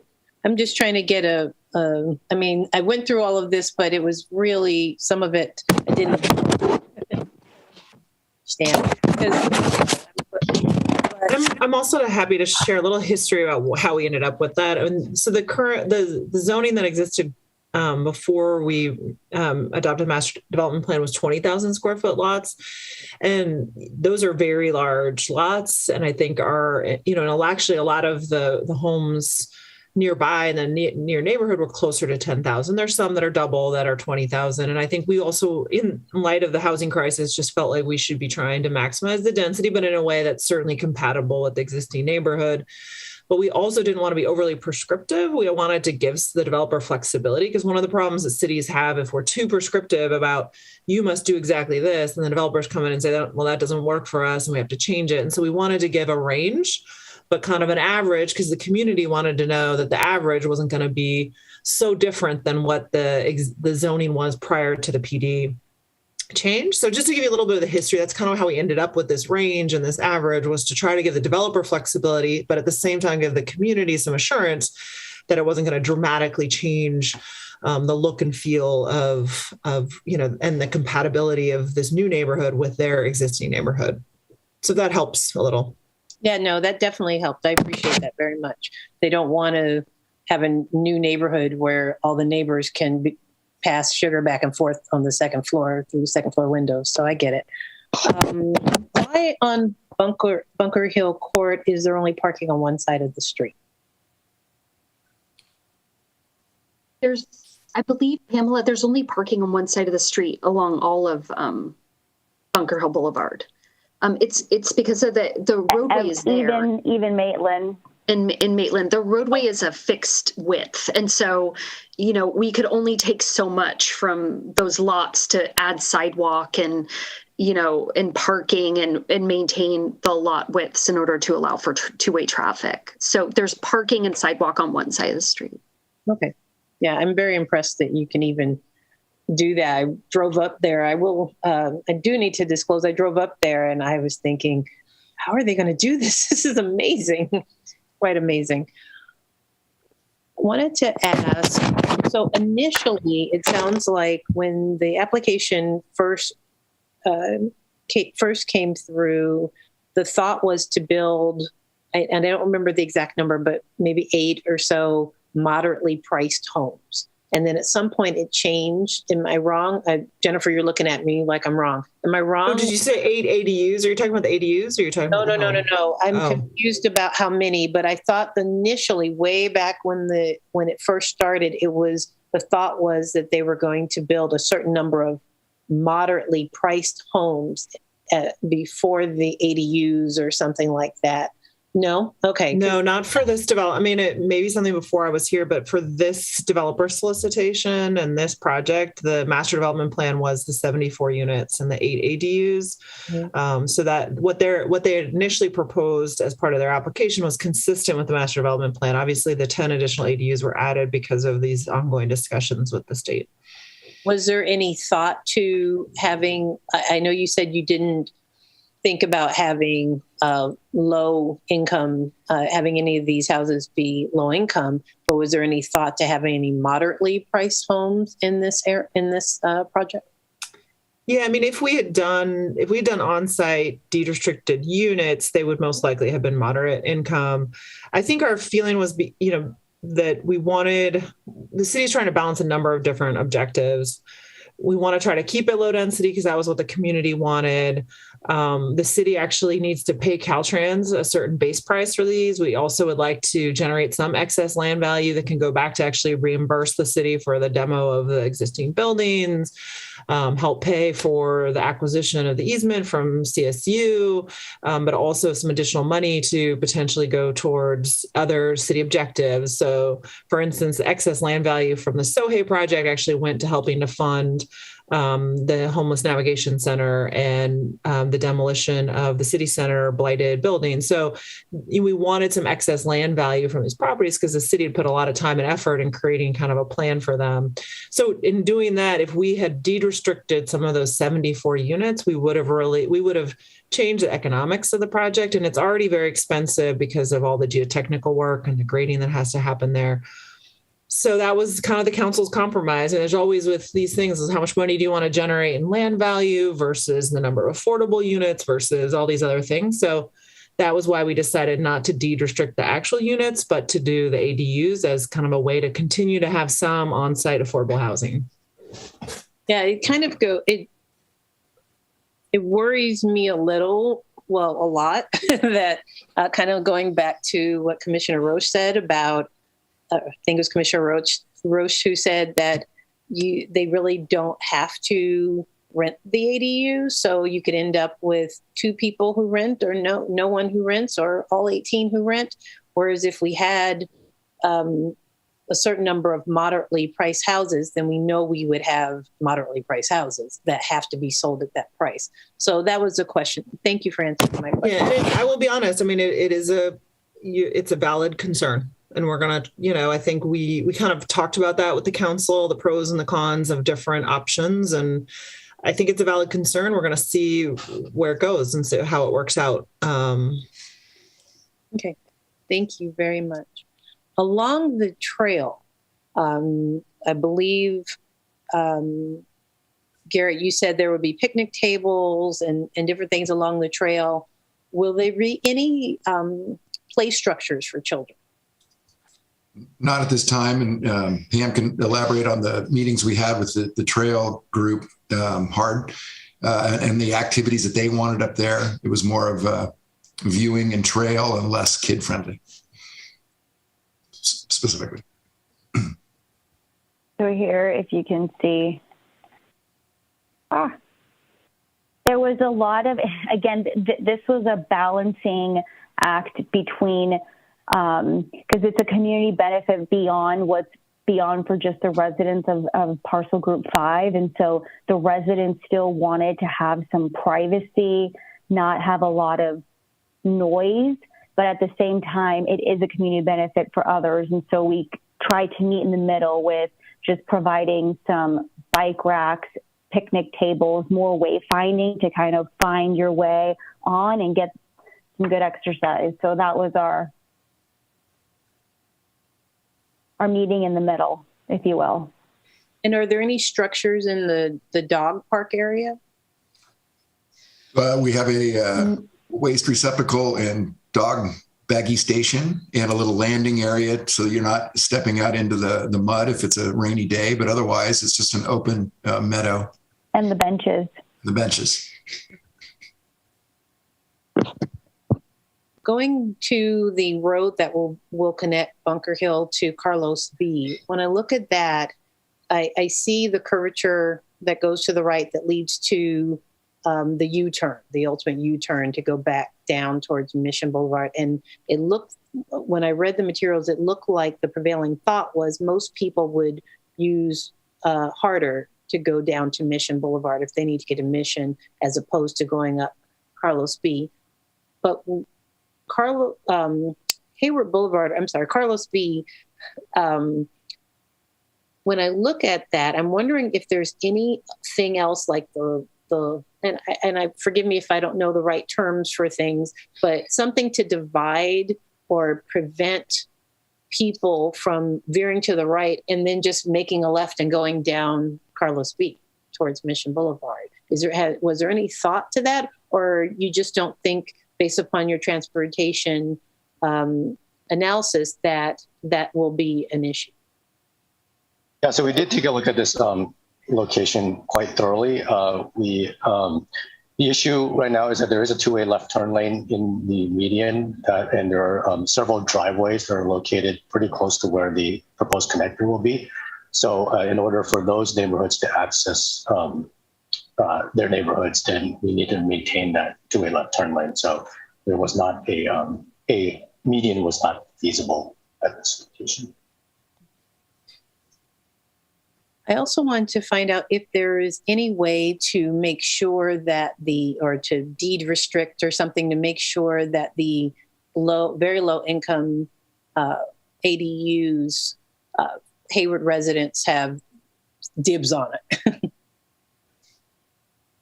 Yeah, we'll be negotiating and finalizing the inclusionary agreement and what gets included in that. But typically when units are rented in the city, there are preferences for local residents and local employees. And how did it come to be that the 4 existing homeowners were included in this proposed zoning change? Take that one.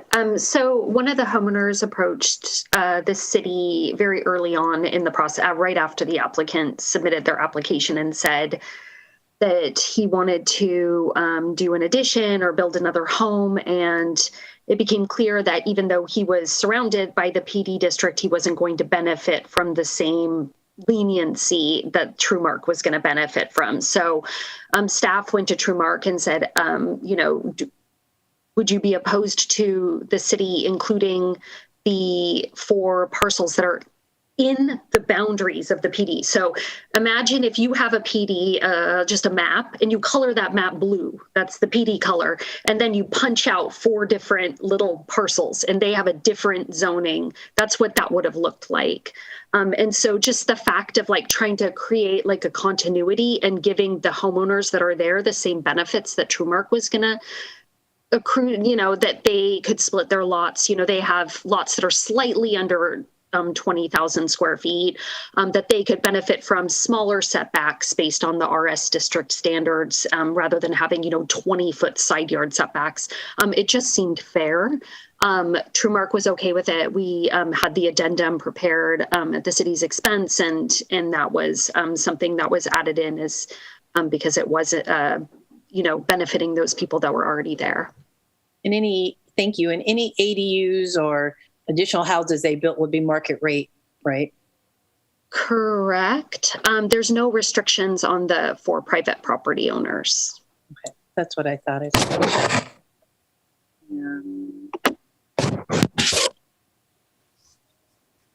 That's all I have. Thank you very much. Thank you, Commissioner Lowe. Commissioner Bonilla. Thank you, Chair. I just have 2 quick questions. The first is, what would be the total in lieu fee if we required this developer to pay the full in lieu fee versus splitting it with the ADU development that they're building?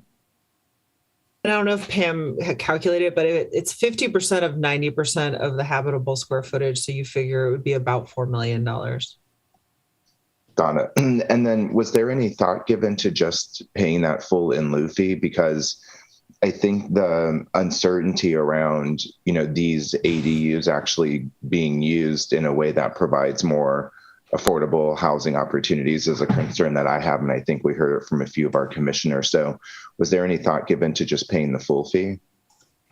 Yes. I mean, staff gave a number of options to the city council, and they felt very strongly that, I'll be honest with you, from my perspective, I'll try to be diplomatic here, that that for projects like this that have large square footage of homes, you get a lot more in lieu fee. And to have kind of deed restricted 4,000 square foot homes, it's not a typical kind of affordable housing benefit. It's very, so I think from staff's for other projects of that similar size, we would probably recommend a fee. I think the council, it's a public land and really felt strongly that they really want to kind of make sure that every project kind of has an on-site component, which I respect. It was kind of this philosophical approach, and that was their direction. But I can tell you, typically, I think we would say that a project like this that has significant habitable square footage that doesn't really fit within a normal dense project where you might get a lot of units of on-site housing, we probably recommend going for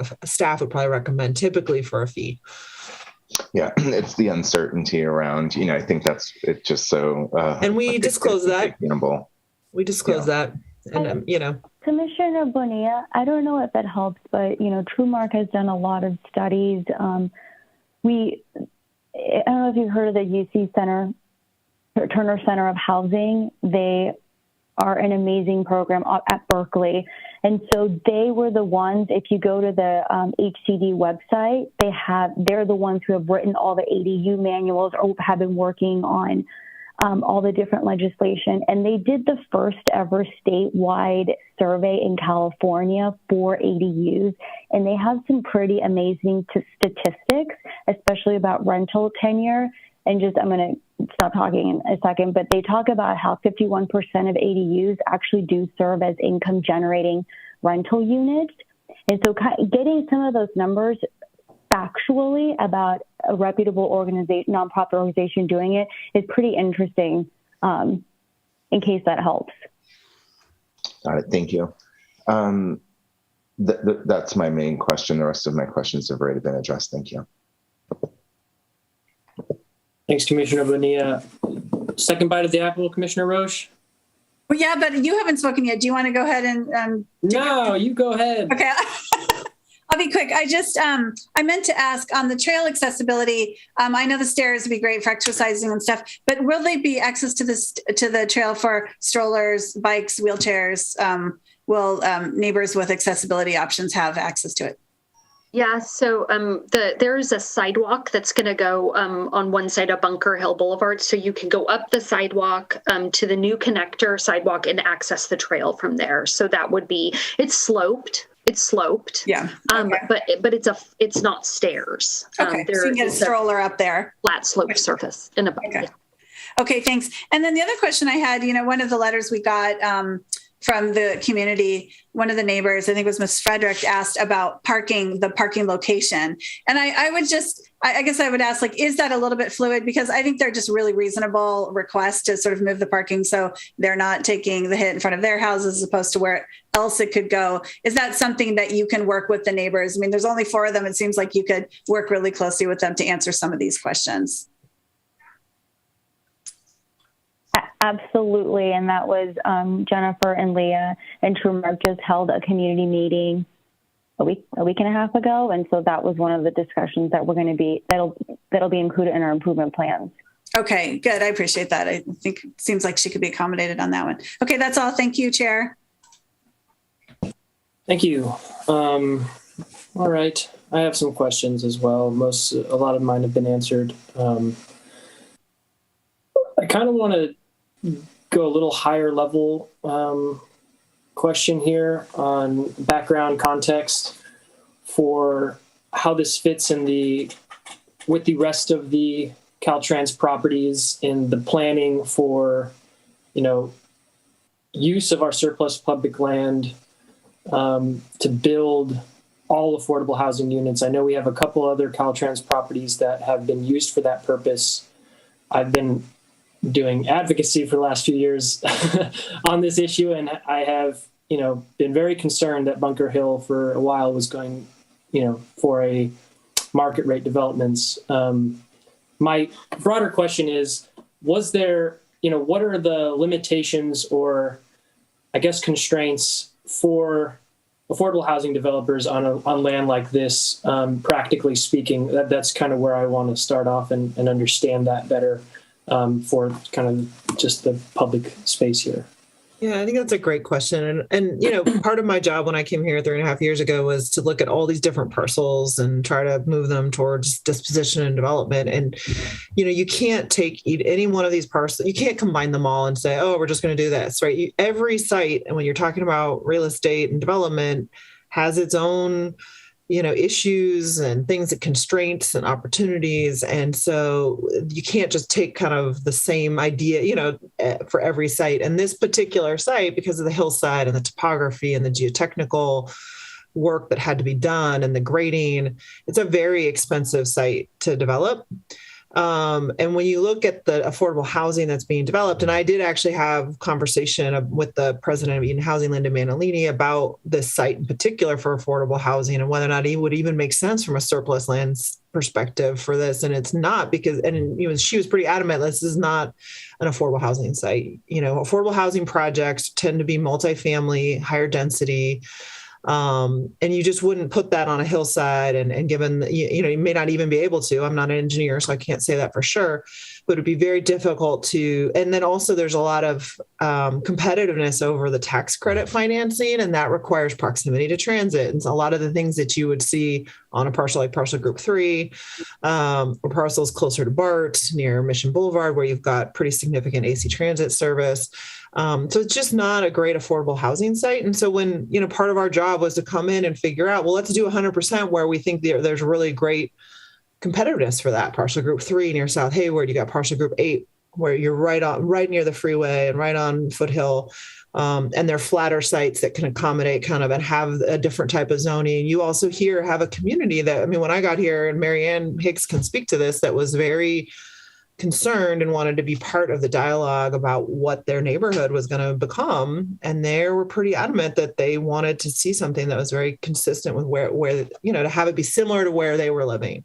And so we also have to work with community partners and try to work with them. And so those are all the kind of balancing act issues that we looked at here. We just didn't think this was a viable site for 100% affordable housing. Thank you. Yeah, I'll just reserve the rest of what I have to say for comments. I appreciate that. So with that, let's go ahead and stop commissioner questions and open up the public comment for any speakers who want to speak on this item. And can we have Ms. Chan, what am I, the word I'm trying to look for, moderate of the Thank public you, Chair. comment? Thank you, Chair. Excuse me. If you wish to speak and you're using the Zoom application, please click the raise hand function and your name will be called. If you are dialing in, press *9 to raise your hand and press *6 to unmute yourself when called to speak. Please mute all other audio before speaking. Your area code and last 3 digits of your phone number will be called when it is time for you to speak. When called to speak, please begin by stating your name and limit your remarks to 3 minutes. All right, Chair, at this time, we have 2 members who want to speak.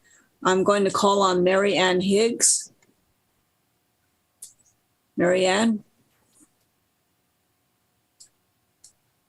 Hello, Planning Commission. My name is Mary Ann Higgs. I live on Westview Way. I have been involved in conversations about this parcel of land since 1992. So I've been doing this with different city council members, different planning commission members, participated in multiple community meetings over the years, and seen multiple iterations of this. I joined tonight because I want to show my support for this plan. A couple of things that I heard you all talking about that I wanted to kind of chime in on. While we do have a housing crisis in the state right now, and we need to find creative solutions to address that, when I look across all of the parcels related to the 238 project, I think that what the city has come up with is a great mix of different types of housing to attract different kinds of people to Hayward. And having this particular parcel be single-family homes gives a nice option for people who want to move to this area, but they don't want to be in attached housing. So I love the fact that this is single-family homes. Regarding the ADUs, it is a creative solution, and a lot of the questions that you asked, we all asked as community members as well, because we wanted to look at it from different angles. When I think about the fact that if somebody wants to rent these out, many of you had questions of how viable is that. I can tell you in the existing neighborhood, probably more than half of the homes that have ADUs, and there are quite a number of them, they rent to students that go to Cal State. So that happens a lot, that we have a lot of Cal State students that rent in our neighborhood, which makes for a nice mix of people. And for those of us who don't have children, it keeps us young. So that's a good thing.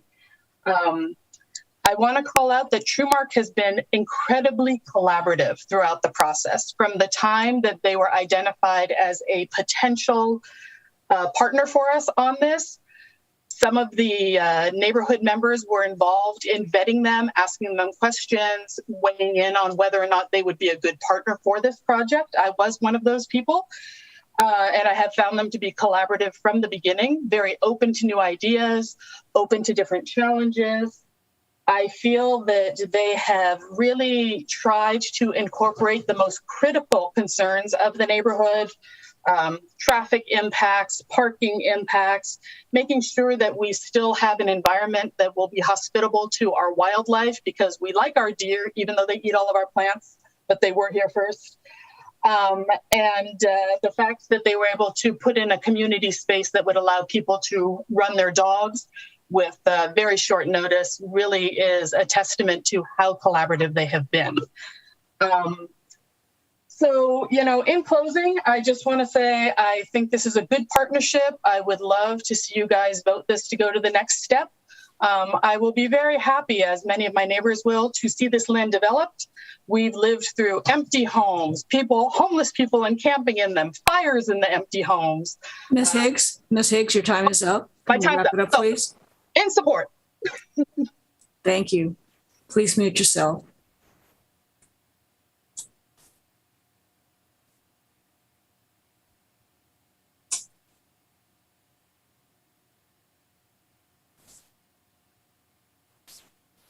All right. Who's next? I'm going to call on Cookie. Cookie, please unmute yourself.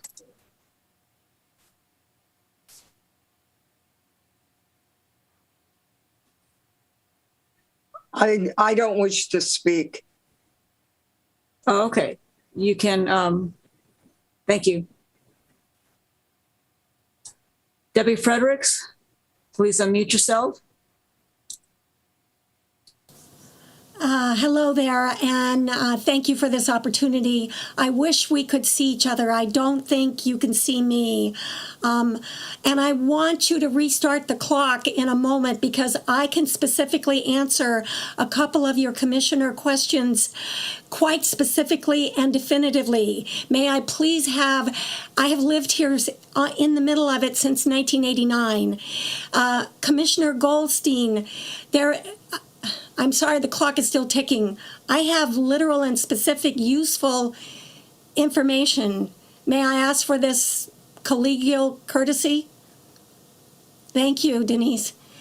You asked about public transportation. No, Denise. This is collaborative time, not my comment time. I broke my arm 8 years ago. I live right at that intersection of Bunker Hill Boulevard and Bunker Hill Court, near where it's going to be punched through to Carlos B. And I walked over the hillside, which is going to become a road. There is a bus stop that's not used on Carlos B. Boulevard, just 200 feet above where the road's going to come out. I had to walk all the way up to campus to catch the bus for 2 months with a broken arm, but it's there, so that can be pursued. And I'm still, legally, I ask that this clock not be on my dime. Debbie, Frederick, this is Jennifer. I think only the chair can grant more time, so I just... Yeah, if you could please finish out your comments, and we'll see if there's somebody else who wants to speak after you. But please continue. So moving over in 1 minute and 53 seconds to my real comments. Thank you so much to all of you who read and TrueMark too. I respect TrueMark's expertise. Oh, I wish we could have two-way video. I really want the avenue to some of the things that I mentioned in my written report, which I gave to you all, to be kept open. The field that's part of my property should become a little community park with benches only. I did not see a mention of the HOA in any of the reports, and including that we're excluded from it. I didn't see a mention anywhere that our gas lines are to be maintained. I respect it might be a formality, but I think that it should be in there. Stephen Chang, if he's here, the recommendations by all the background allowed left-hand turns at Carlos B into the neighborhood coming down from campus. I have not seen or heard that specifically barred. All that's been mentioned is there will be no left-hand turns down the hill out of Bunker Hill Boulevard. But the traffic report had left-hand turns coming into Bunker Hill Boulevard from the campus direction. So on the housing architecture, Garrett, thank you. You did use the word softening. I will say, not only do they, I'm sorry, look like concrete behemoths, they look like warehouses. They are not compatible with our neighborhood. I respect the expertise of TrueMark and respect that you said there can be some softening. So again, thank you all for your time. Thank you, Ms. Frederick. Are there any other speakers wishing to comment at this time? Chair, looks like William Craven has his hand up. Great. William, would you like to unmute yourself? Okay, great. I am kind of disappointed with the way they handled this extension of Bunker Hill onto Carlos B.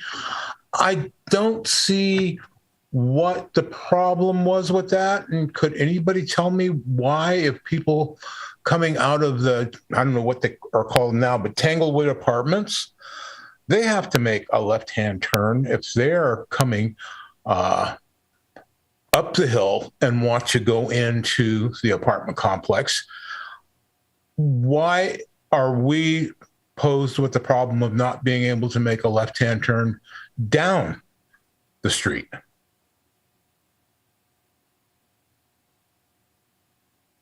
Anybody want to take that? Mr. Craven, at this time, we want you to make your public comments.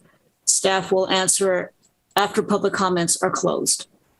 If you have questions, okay? Okay. This wasn't for questions. I'm sorry. I got cut off about 3 times and I've lost track of where everything was. I'm sorry. That's okay. If you can make more comments now. You still have time, or you can ask more questions, and the staff will get to those when you're finished speaking. Okay. Well, I've got another question, but I'll wait until questions are asked for. No, go ahead. You can ask it now. It's perfect time for it. Okay. And the other is, what's the timetable for even the building of this extension? I'm afraid that they won't start constructing it or finish constructing it until after the construction, as far as the engineering of the hillsides and so forth are concerned, long after they've begun. So that's the other question. Thank you. Do you have any more comments? No. That's all right. I just wanted to make sure. Thank you. Okay, thank you. Are there any other speakers? Thank you, Mr. Craven. Please mute yourself. Chair, nobody else has raised their hand. Thank you. Sorry, I keep asking because I had to change to my iPad over here because my computer crashed. But I swear it's not just accentuating my jawline. I just can't. I don't have any other cameras. So can we have anyone respond to Mr. Craven's questions before we go into commissioner comments and close public comment? Let's close public comment first, and then so formally close, magic wand, and can we have some staff responses, por favor? Chair, I don't know if you saw, but someone did raise their hand at the end there as you were closing. So I don't know if you want to address or not. I did not see. Cannot Sorry. see. I will reopen magic wand, reopen public comment. If we have someone who would like to speak, please do. Yes, Commissioner Goldstein, just like that. Okay, I'm going to call on Bernadette and Thomas Burt. Please unmute yourself. Hi, everybody. I think the thumbs up has already been passed on by some of our good neighbors. Thank you, TrueMark and the city of Hayward. One last thing, there's never a last thing. And I know this is all getting discussed. The public parking that I know our neighbor across the street has brought up with TrueMark and Jennifer, we had a really good round with Pamela and everybody a few, I guess, 2-3 weeks ago. But once again, I know those things are all really fluid, but we're right at Bunker Hill Court and Bunker Hill Boulevard. So we've been the people saying, can we please go down to Harder versus that route? So just really that, I realize there's a density here, but that parking around that loop, I just want to ask from our conversation before and just to make the commissioners aware that we're really concerned with how that's going to operate, because with the way services as far as trash pickup and even fire trucks that may have to rotate and come through those areas, we're really concerned about the density of parking around that corner where Bunker Hill Boulevard would then be going down to Carlos B and also down to Bunker Hill Court. And I think that's it. I know everybody's getting tired, I'm sure. So thank you to the TrueMark crew and the commissioners in the city of Hayward. Thank you, everybody. Thank you very much. Thank you. Please mute yourself, Mr. Burt. Somebody check for me. Do we have any more? Thank you. And no, nobody else has raised their hands. Excellent.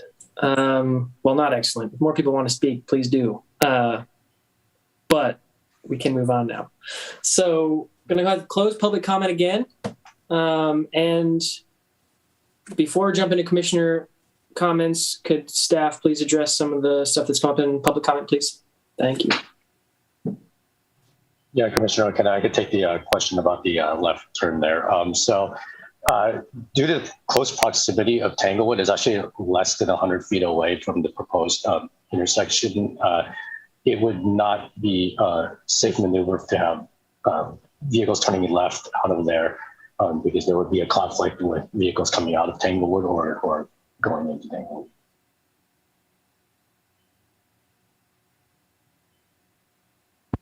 There was another question on the timeline of development, I believe. Yeah. So Pamela could speak to this too, but my understanding about the project phasing is that the connector from Carlos B Boulevard is to from Bunker Hill Boulevard to Carlos B is the first phase of development. So that will be built first. And then, the grading and the rest of the project will come after that. Okie dokie. With those questions answered, hope the public participants got some answers there. We'll move to commissioner comments, and we'll start off on my screen here with Commissioner Goldstein. Actually, I think Julie was first. Did you want to go first? You don't care? Oh, is that right? Okay, I'll go. Thank you. So this the ADU part of this is really intriguing to me. I actually admire the on-site inclusionary housing, and we don't have any other than anecdotal evidence, we don't really have any evidence whether this is going to work or fail. But I think as a pilot project, I think this is brilliant, quite frankly. And the appeal to students, you couldn't possibly, I think, have picked a better location to make this pilot work. So Jennifer, you and your team have just, in my opinion, done an outstanding job. What I love about this that I really want to highlight is that this isn't some downgraded unit. This is built into a very nice home, right? It's not tucked away in a corner of a lot somewhere that has no view or an unappealing view or is located next to a noisy nuisance. This is the highest quality of inclusionary housing that I could possibly imagine. It's just brilliant. So I hope that this works out. I think the anecdotal evidence indicates that it will. I hope we get some feedback on the success of that. Now, say what you will about style. I am not a style hound, never have been. People tell me I take great photographs, but that's the limit of me and my style thing. I actually, having said all that, I actually like the style of this property, but what I really like is variation. One thing that kind of rankles me is if I'm driving up and down town and every project looks like every other one, I literally lose my mind. And this is not like that. This gives some variation. It's visual variation, it's housing variation, it's ADU variation. I like it all the way around. I'm very excited about that. And I also like that we are collecting some in lieu fees because that does help the city contribute to more housing. I think that's really important that we didn't invest everything that we have in some preconceived idea of fourplex or some other kind of inclusionary housing that, quite frankly, may or may not have worked as well as we like the idea of this inclusionary housing. So I think all of those things are highly commendable. I am really ecstatic about this project. Question, maybe Jennifer or Leah, you might want to, relative to Mrs. Frederick's, her question about whether she could deed some land for park use, maybe you can put her in touch with Hayward Parks and Rec. They would be the ones, I think, ultimately to make a determination whether that bit of land might be useful for park. So I hope you'll take a moment and put her in touch with them. All right, thank you. Thanks. And just because I feel bad and I jumped the gun here, I think Commissioner Roche, can you speak now? You're all out of whack. I don't know who. I was fine with it. You've all been shifting around. I don't know. I partly raised my hand first because I want to get it out, get out what's in my head. So thank you, Chair.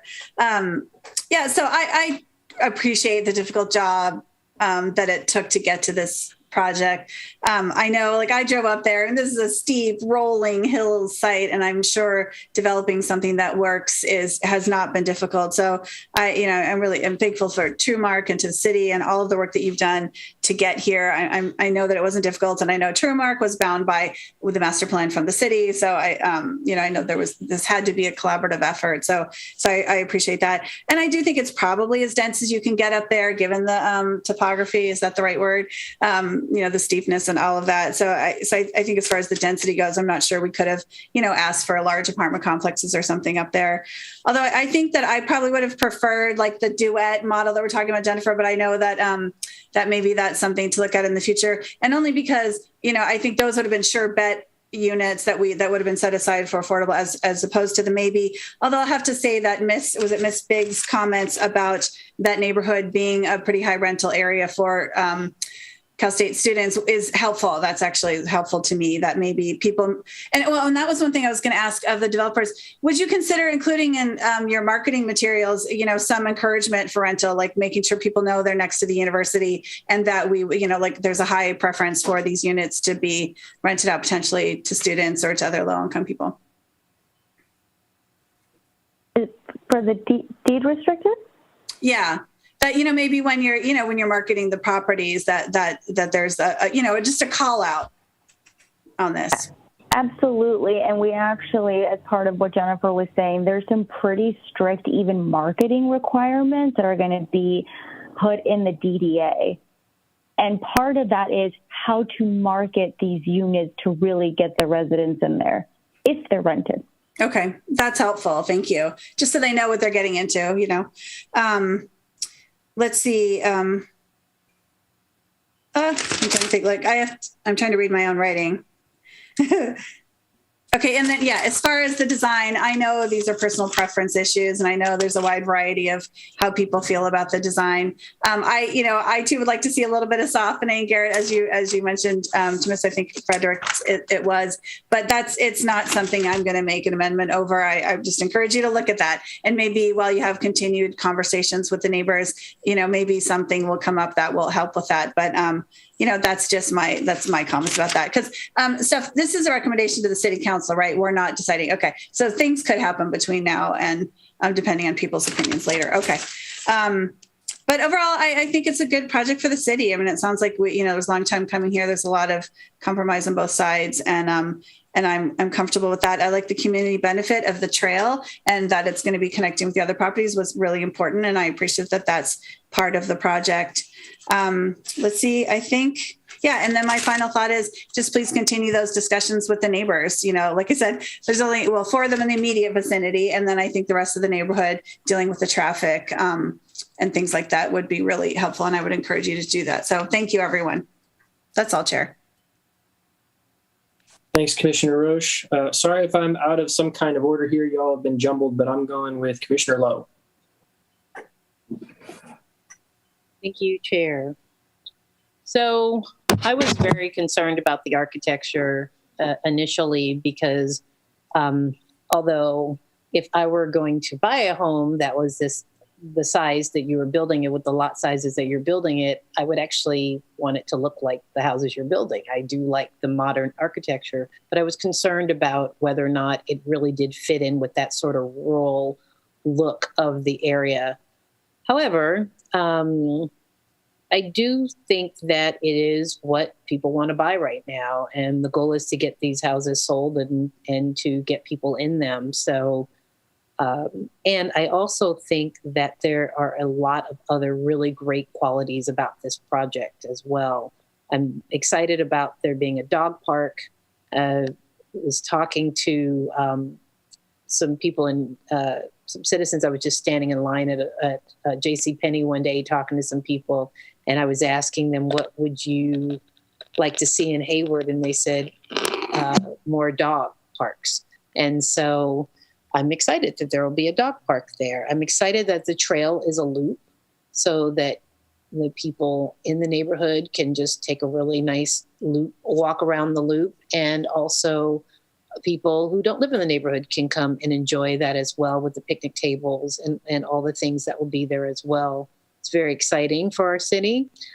I was very, very concerned about the ADUs. With 18 ADUs, I was very concerned that they wouldn't be rented out or there wouldn't be a significant amount. When I look back at the fact that originally there was only a requirement for 8, and now they're 18, I think it's pretty highly likely that at least 8 will be rented.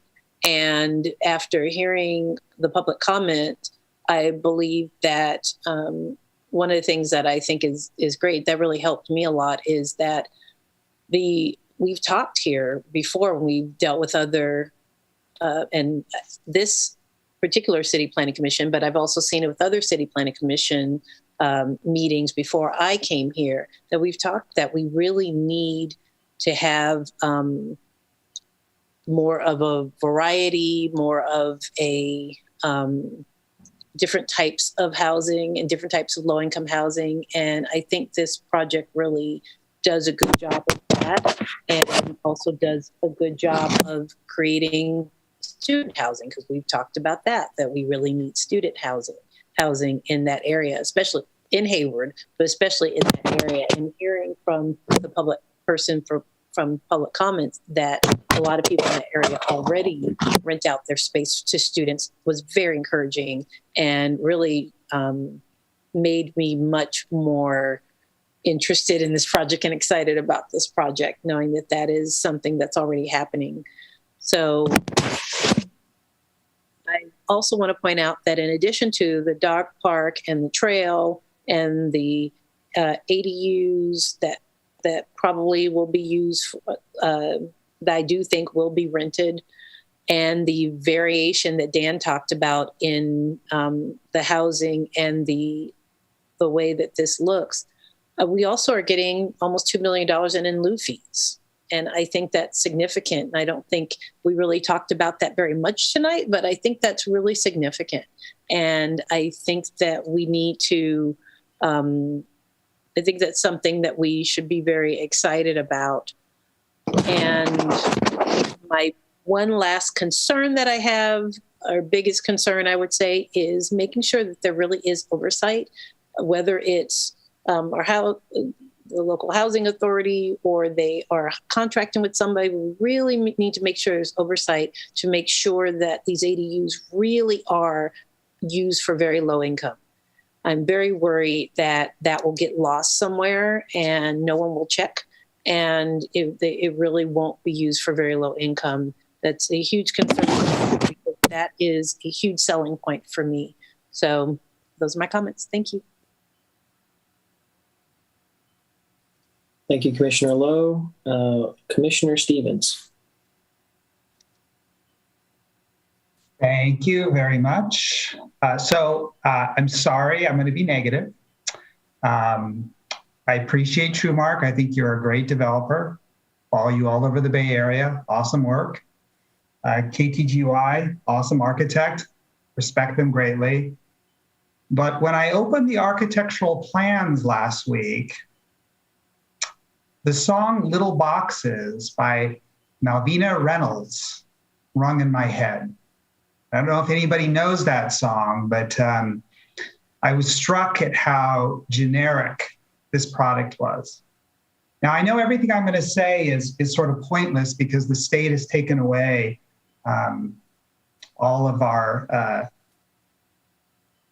design standards. But I'm gonna talk anyways, because I think that this site is a very important site. It's very prominent along Mission Boulevard. It can be seen by everybody that travels through the corridor. I don't know if anybody's actually been up. I run around the little ring road there at Cal State. It's an amazing view from that prominent position there.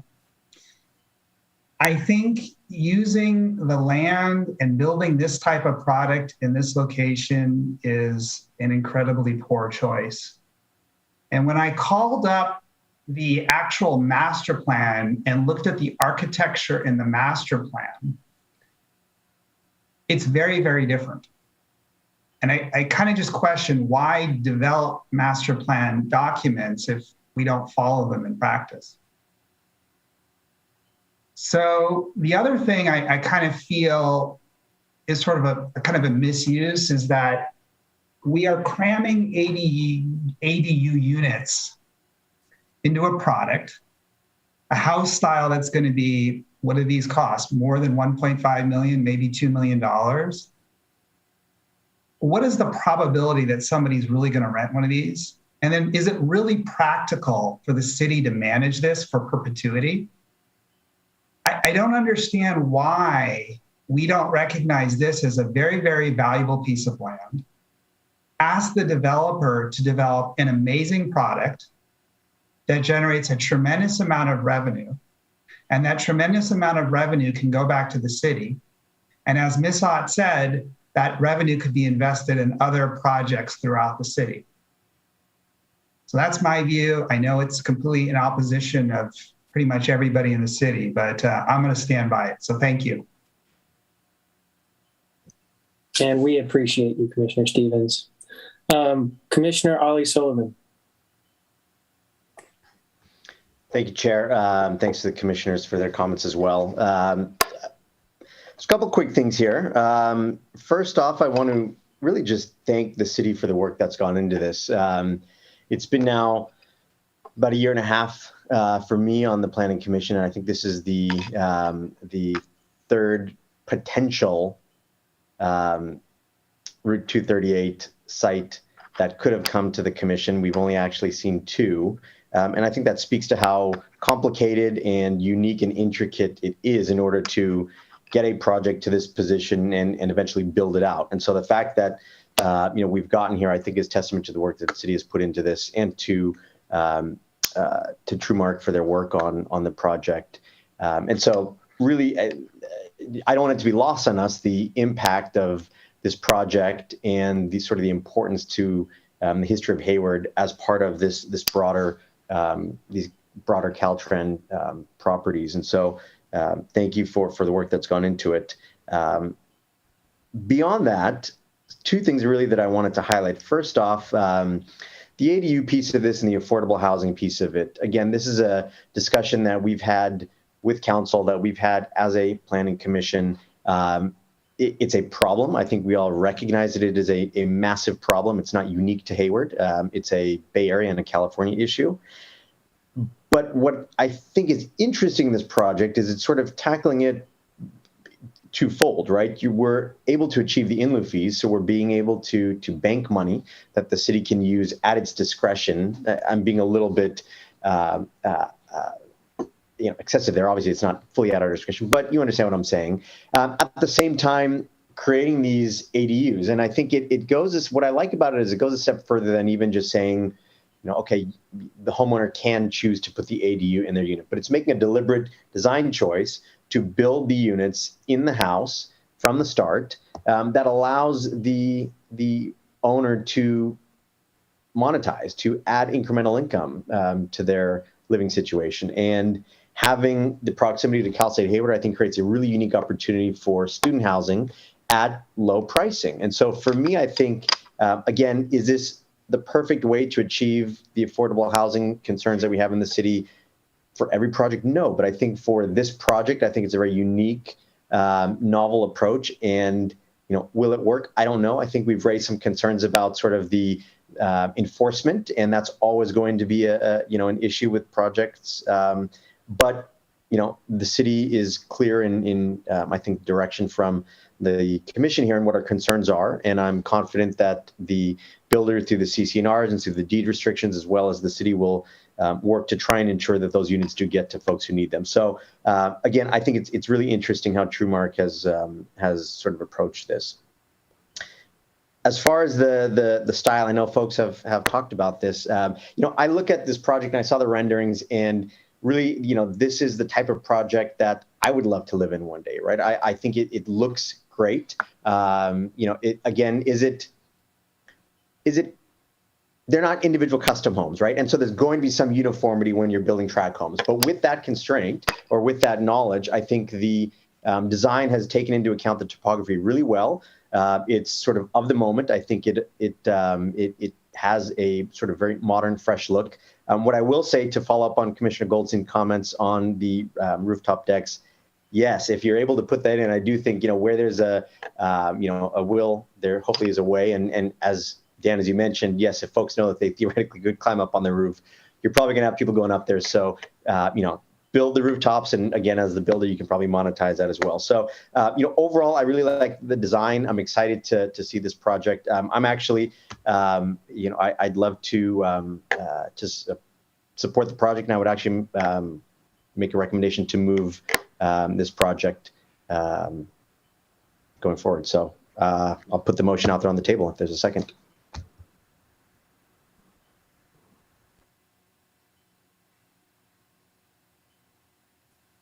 I'll second it.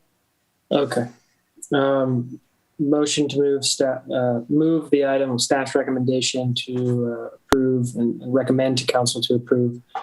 Seconded, it was made by, I'm getting tired, Commissioner Ollie Sullivan, and seconded by Commissioner Lowe. And we will sit tight on that motion and finish up commissioner comments, because we have, last but not least, Commissioner Bonilla. I'll be brief. I think that this, I really do like this project, and I'm struggling with it for the reason that we've all talked about. I like the, public amenities. I like the trail. I think the design is, pretty cool. I think it's, it would make a beautiful community up there. But I have serious concerns about how I think we're skirting around our commitments around affordable housing. I think I agree that, $2 million in lieu fee is a lot of money, but we're also leaving $2 million on the table, betting on the fact that this is going to work. And I think that's too big of a bet for me to personally stand behind or risk, especially when we think about the enforcement behind it and potentially, how tough it's going to be to drive compliance with this. Just makes this whole thing seem real infeasible to me. And then when I think about the income it's going to take to even be able to purchase one of these, it's probably not going to, I don't think they're going to need the money. And to think about all the red tape that they would have to go through if they did decide to rent this, because it's deed restricted and it's all of this. I mean, it would just seem like that would be a factor that would demotivate the homeowner from even wanting to rent this, because of how many obligations are going to come with the requirement that we're putting on it. So I would prefer to see this project go 100% in lieu and pay the full in lieu fee, because I think that that's fair to our community, considering the ambiguity associated with the risk and the bet that we're taking for these ADUs. And those are my comments this evening. Thank you. Thanks, Commissioner Bonilla. I actually share your view there, and I wanted to ask a question for staff. How set in stone is this negotiation in the master development plan for requiring deed restricted ADUs versus fees, the full fees?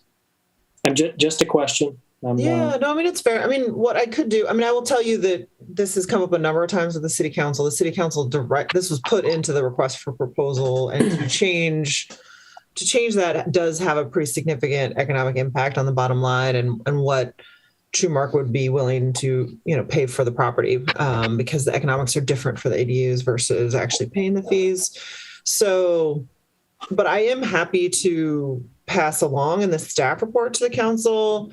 So, the council directed this. This is their, so I'm just saying that was put in the RFP. This is what they wanted to see. We disclosed a lot of the issues that you're raising, that Commissioner Bonilla is raising. Staff disclosed those things. I think we are going to try to mitigate. I will say we do have a housing division that monitors our affordable housing portfolio, and these will be monitored units. So it's not that we're just letting them go out there. I think the question is, right, will they get rented? We will be monitoring them. We'll keep track of them. They're a little harder to monitor than like an apartment complex, right? Or something like that. That's because they're single family homes and they're attached units. But we will monitor them. So I guess to get at your question, it would change the fundamental kind of economics of the negotiation. And we're essentially, we're looking to go April 19th to the council with a disposition development agreement. So But what I could do is pass your comments along to the council and just say, hey, we just want you to know there were, several commissioners who raised some real concerns with this approach. And maybe that's, I defer, of course, to the commissioners of how they want to vote on this, but we could certainly pass along those comments to the council that if you're doing other public land deals, we'd rather you collect the fees instead of do these ADUs or, so we could kind of use it as a way to kind of really let the council know that there was a sentiment on the planning commission that that wasn't supportive of that type of provision. Yeah. Thank you. I think I kind of just want to be on the record. I think it's a mistake.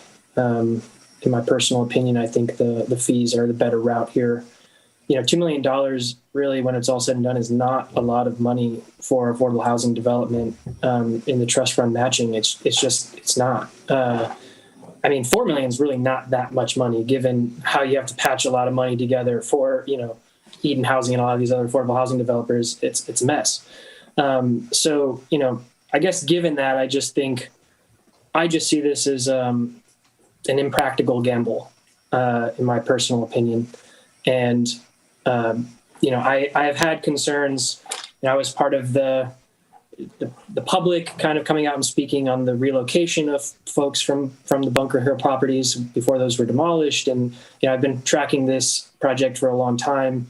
I understand the feasibility issues with all affordable, development project. And, I don't think that I could sanely or rationally argue for that on this development. But I think, the more that we can get out of this development for affordable housing to be built is just the better. I come from this as a perspective of a renter, somebody who grew up in poverty.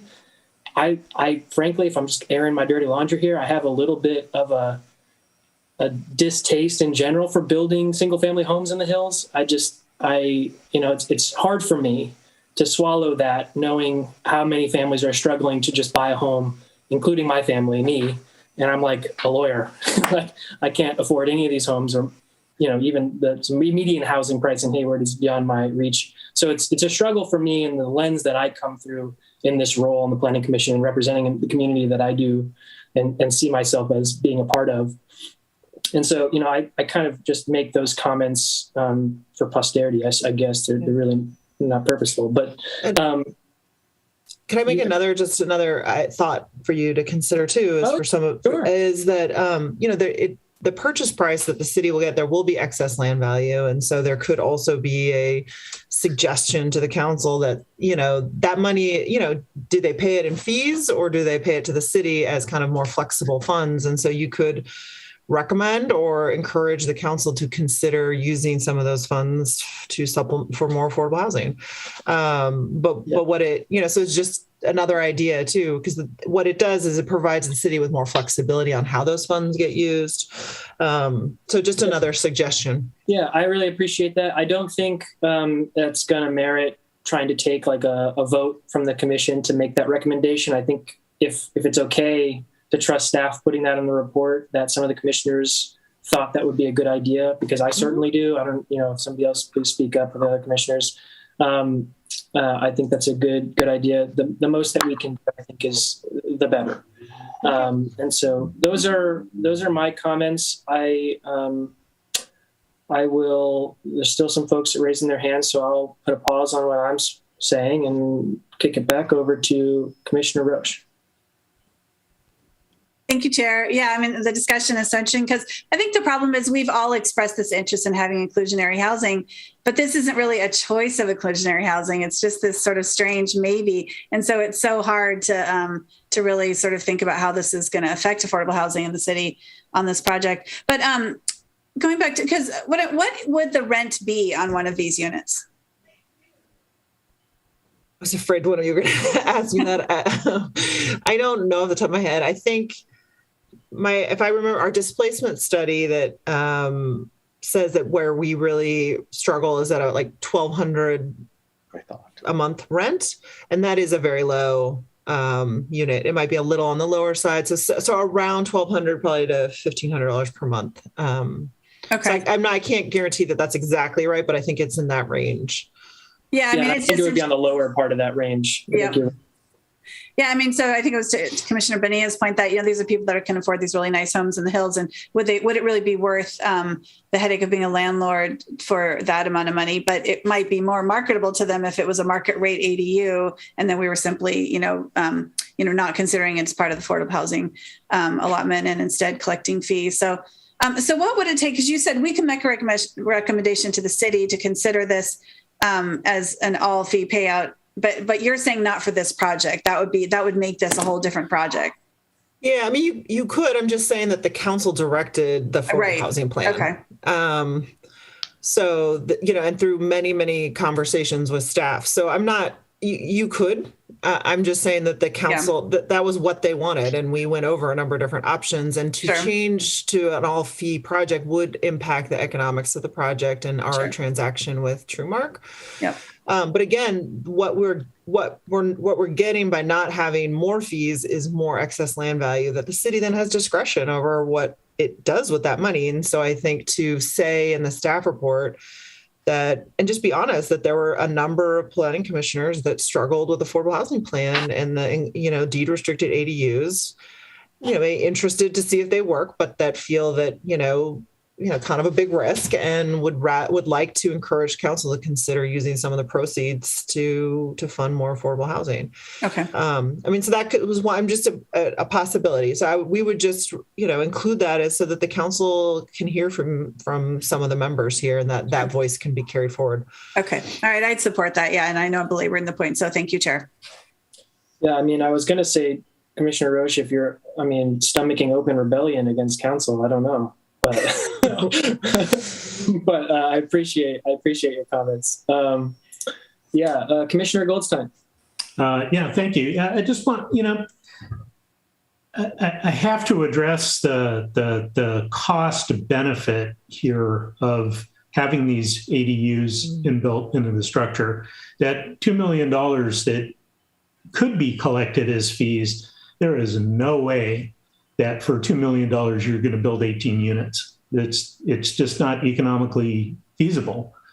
And one of the reasons why I'm excited about this pilot, fully understanding that we could fall flat on our face and it doesn't work, is that the economics of this, generally speaking, you're looking at $2 million and maybe get you 4 units. So the fact that we're getting 18 units out of this is brilliant. And if it works, if all we get is 8, I think we've met our actually surpassed our financial goal. If we can actually get kind-hearted, well-meaning people who own these homes and understand what our goal is and agree with it and actually rent them out to satisfy our affordable homes goals, then it's a huge win. And if we don't try it, I think we have more to lose by not approving this than we have by taking this down a different route. I think this is brilliant, and I think we need to do it. Thank you.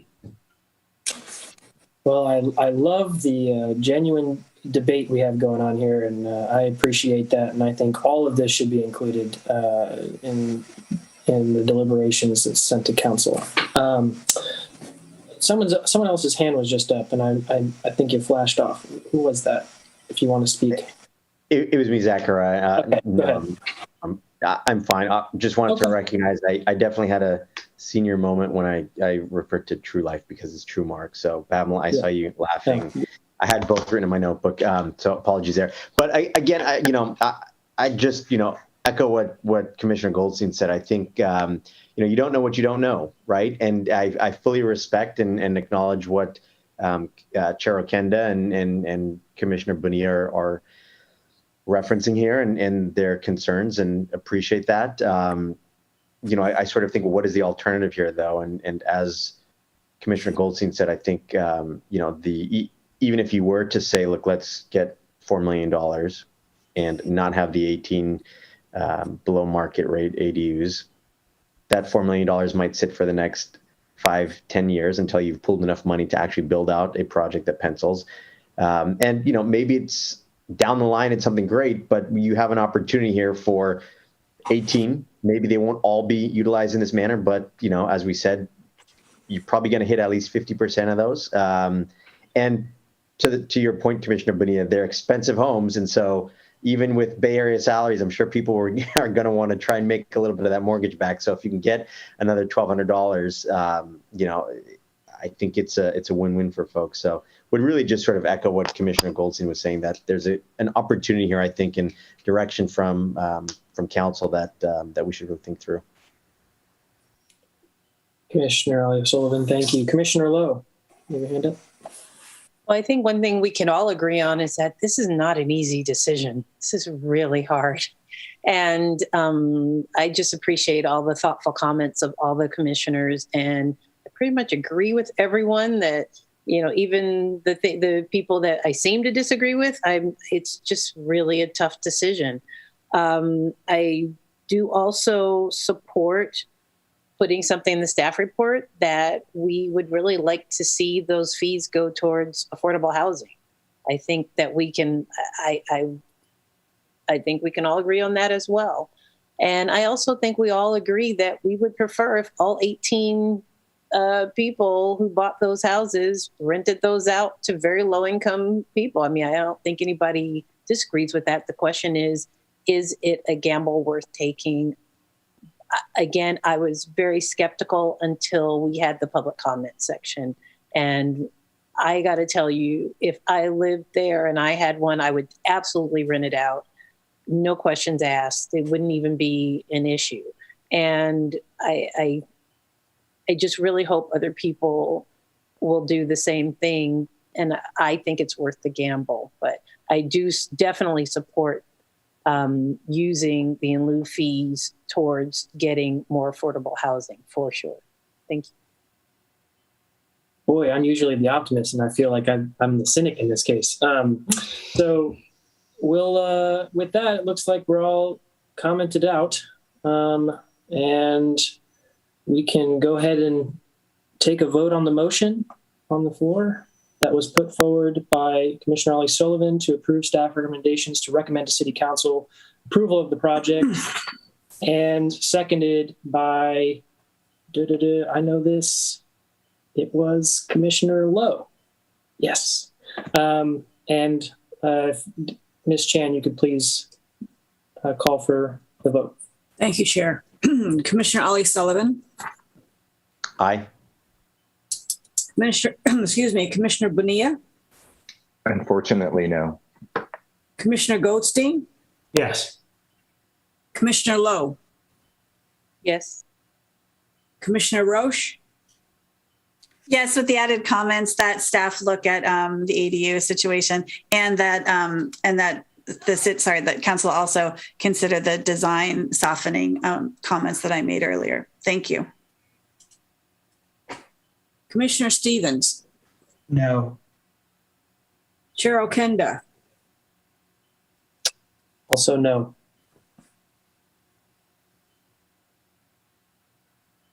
That's 4 ayes and 3 noes. Thank you. Thank you very much. We're out of here. No, I'm just kidding. We have, thank you to the applicant.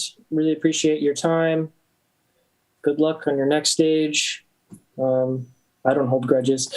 Best of luck to you. And we'll go on to the minutes now, if I'm not mistaken.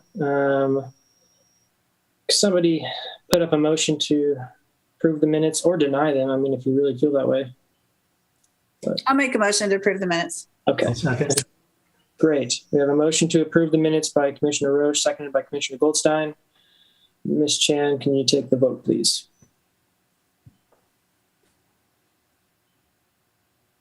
Thank you, Chair. Commissioner Ollie Sullivan. This is how you know that I opened the attachments. So I will abstain because I was not at this meeting.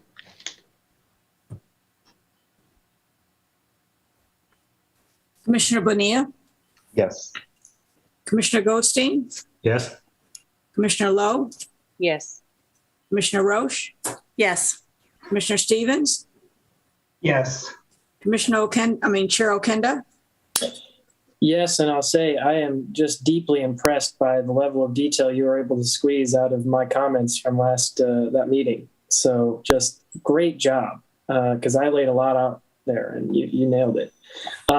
Okay, so that's everybody. We got them. We're winners, winners, winners.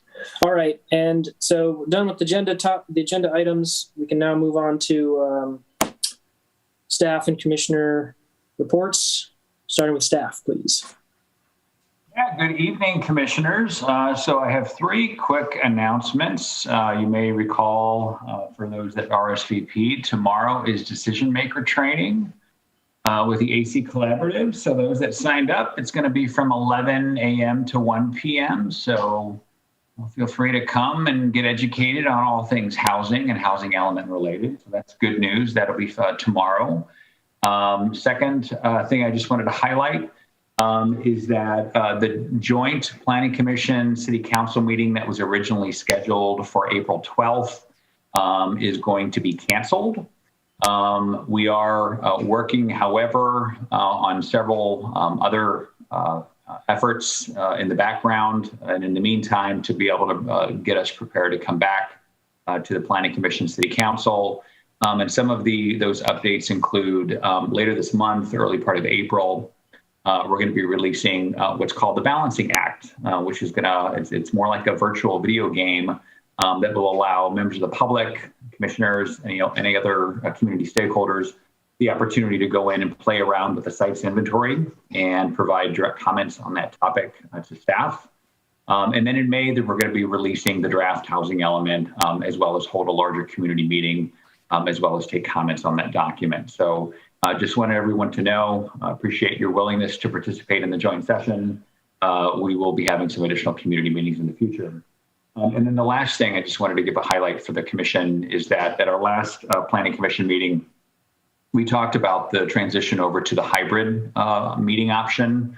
It looks like we are trying to target right now the first meeting in May as being our first hybrid meeting. And I just wanted to let everyone know that I'm going to be reaching out to you individually to find out which of you would like to participate virtually versus which of you would like to come and participate in person. So that's the schedule right now. If you have any questions, but those are my announcements. Thank you. I do have a question. So that game you're talking about, I can play that and I can just mark every single morsel of property we have for tiny homes and affordable housing. It's a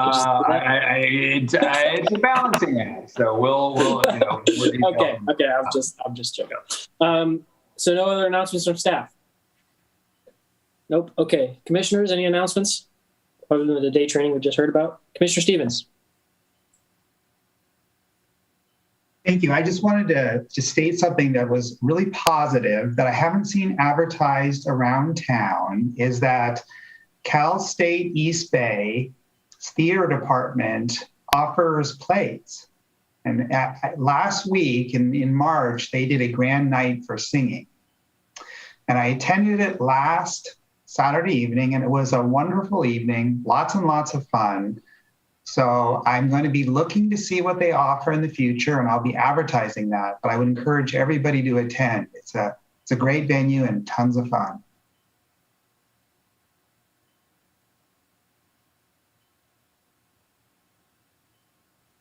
Thank you, Commissioner Goldstein. Did you have your hand up? No? Okay. You just wanted to make the mention about the theater also. Okay. Noted. Okay. Well, that's all. We're done here. Business concluded. We adjourn. Thank you.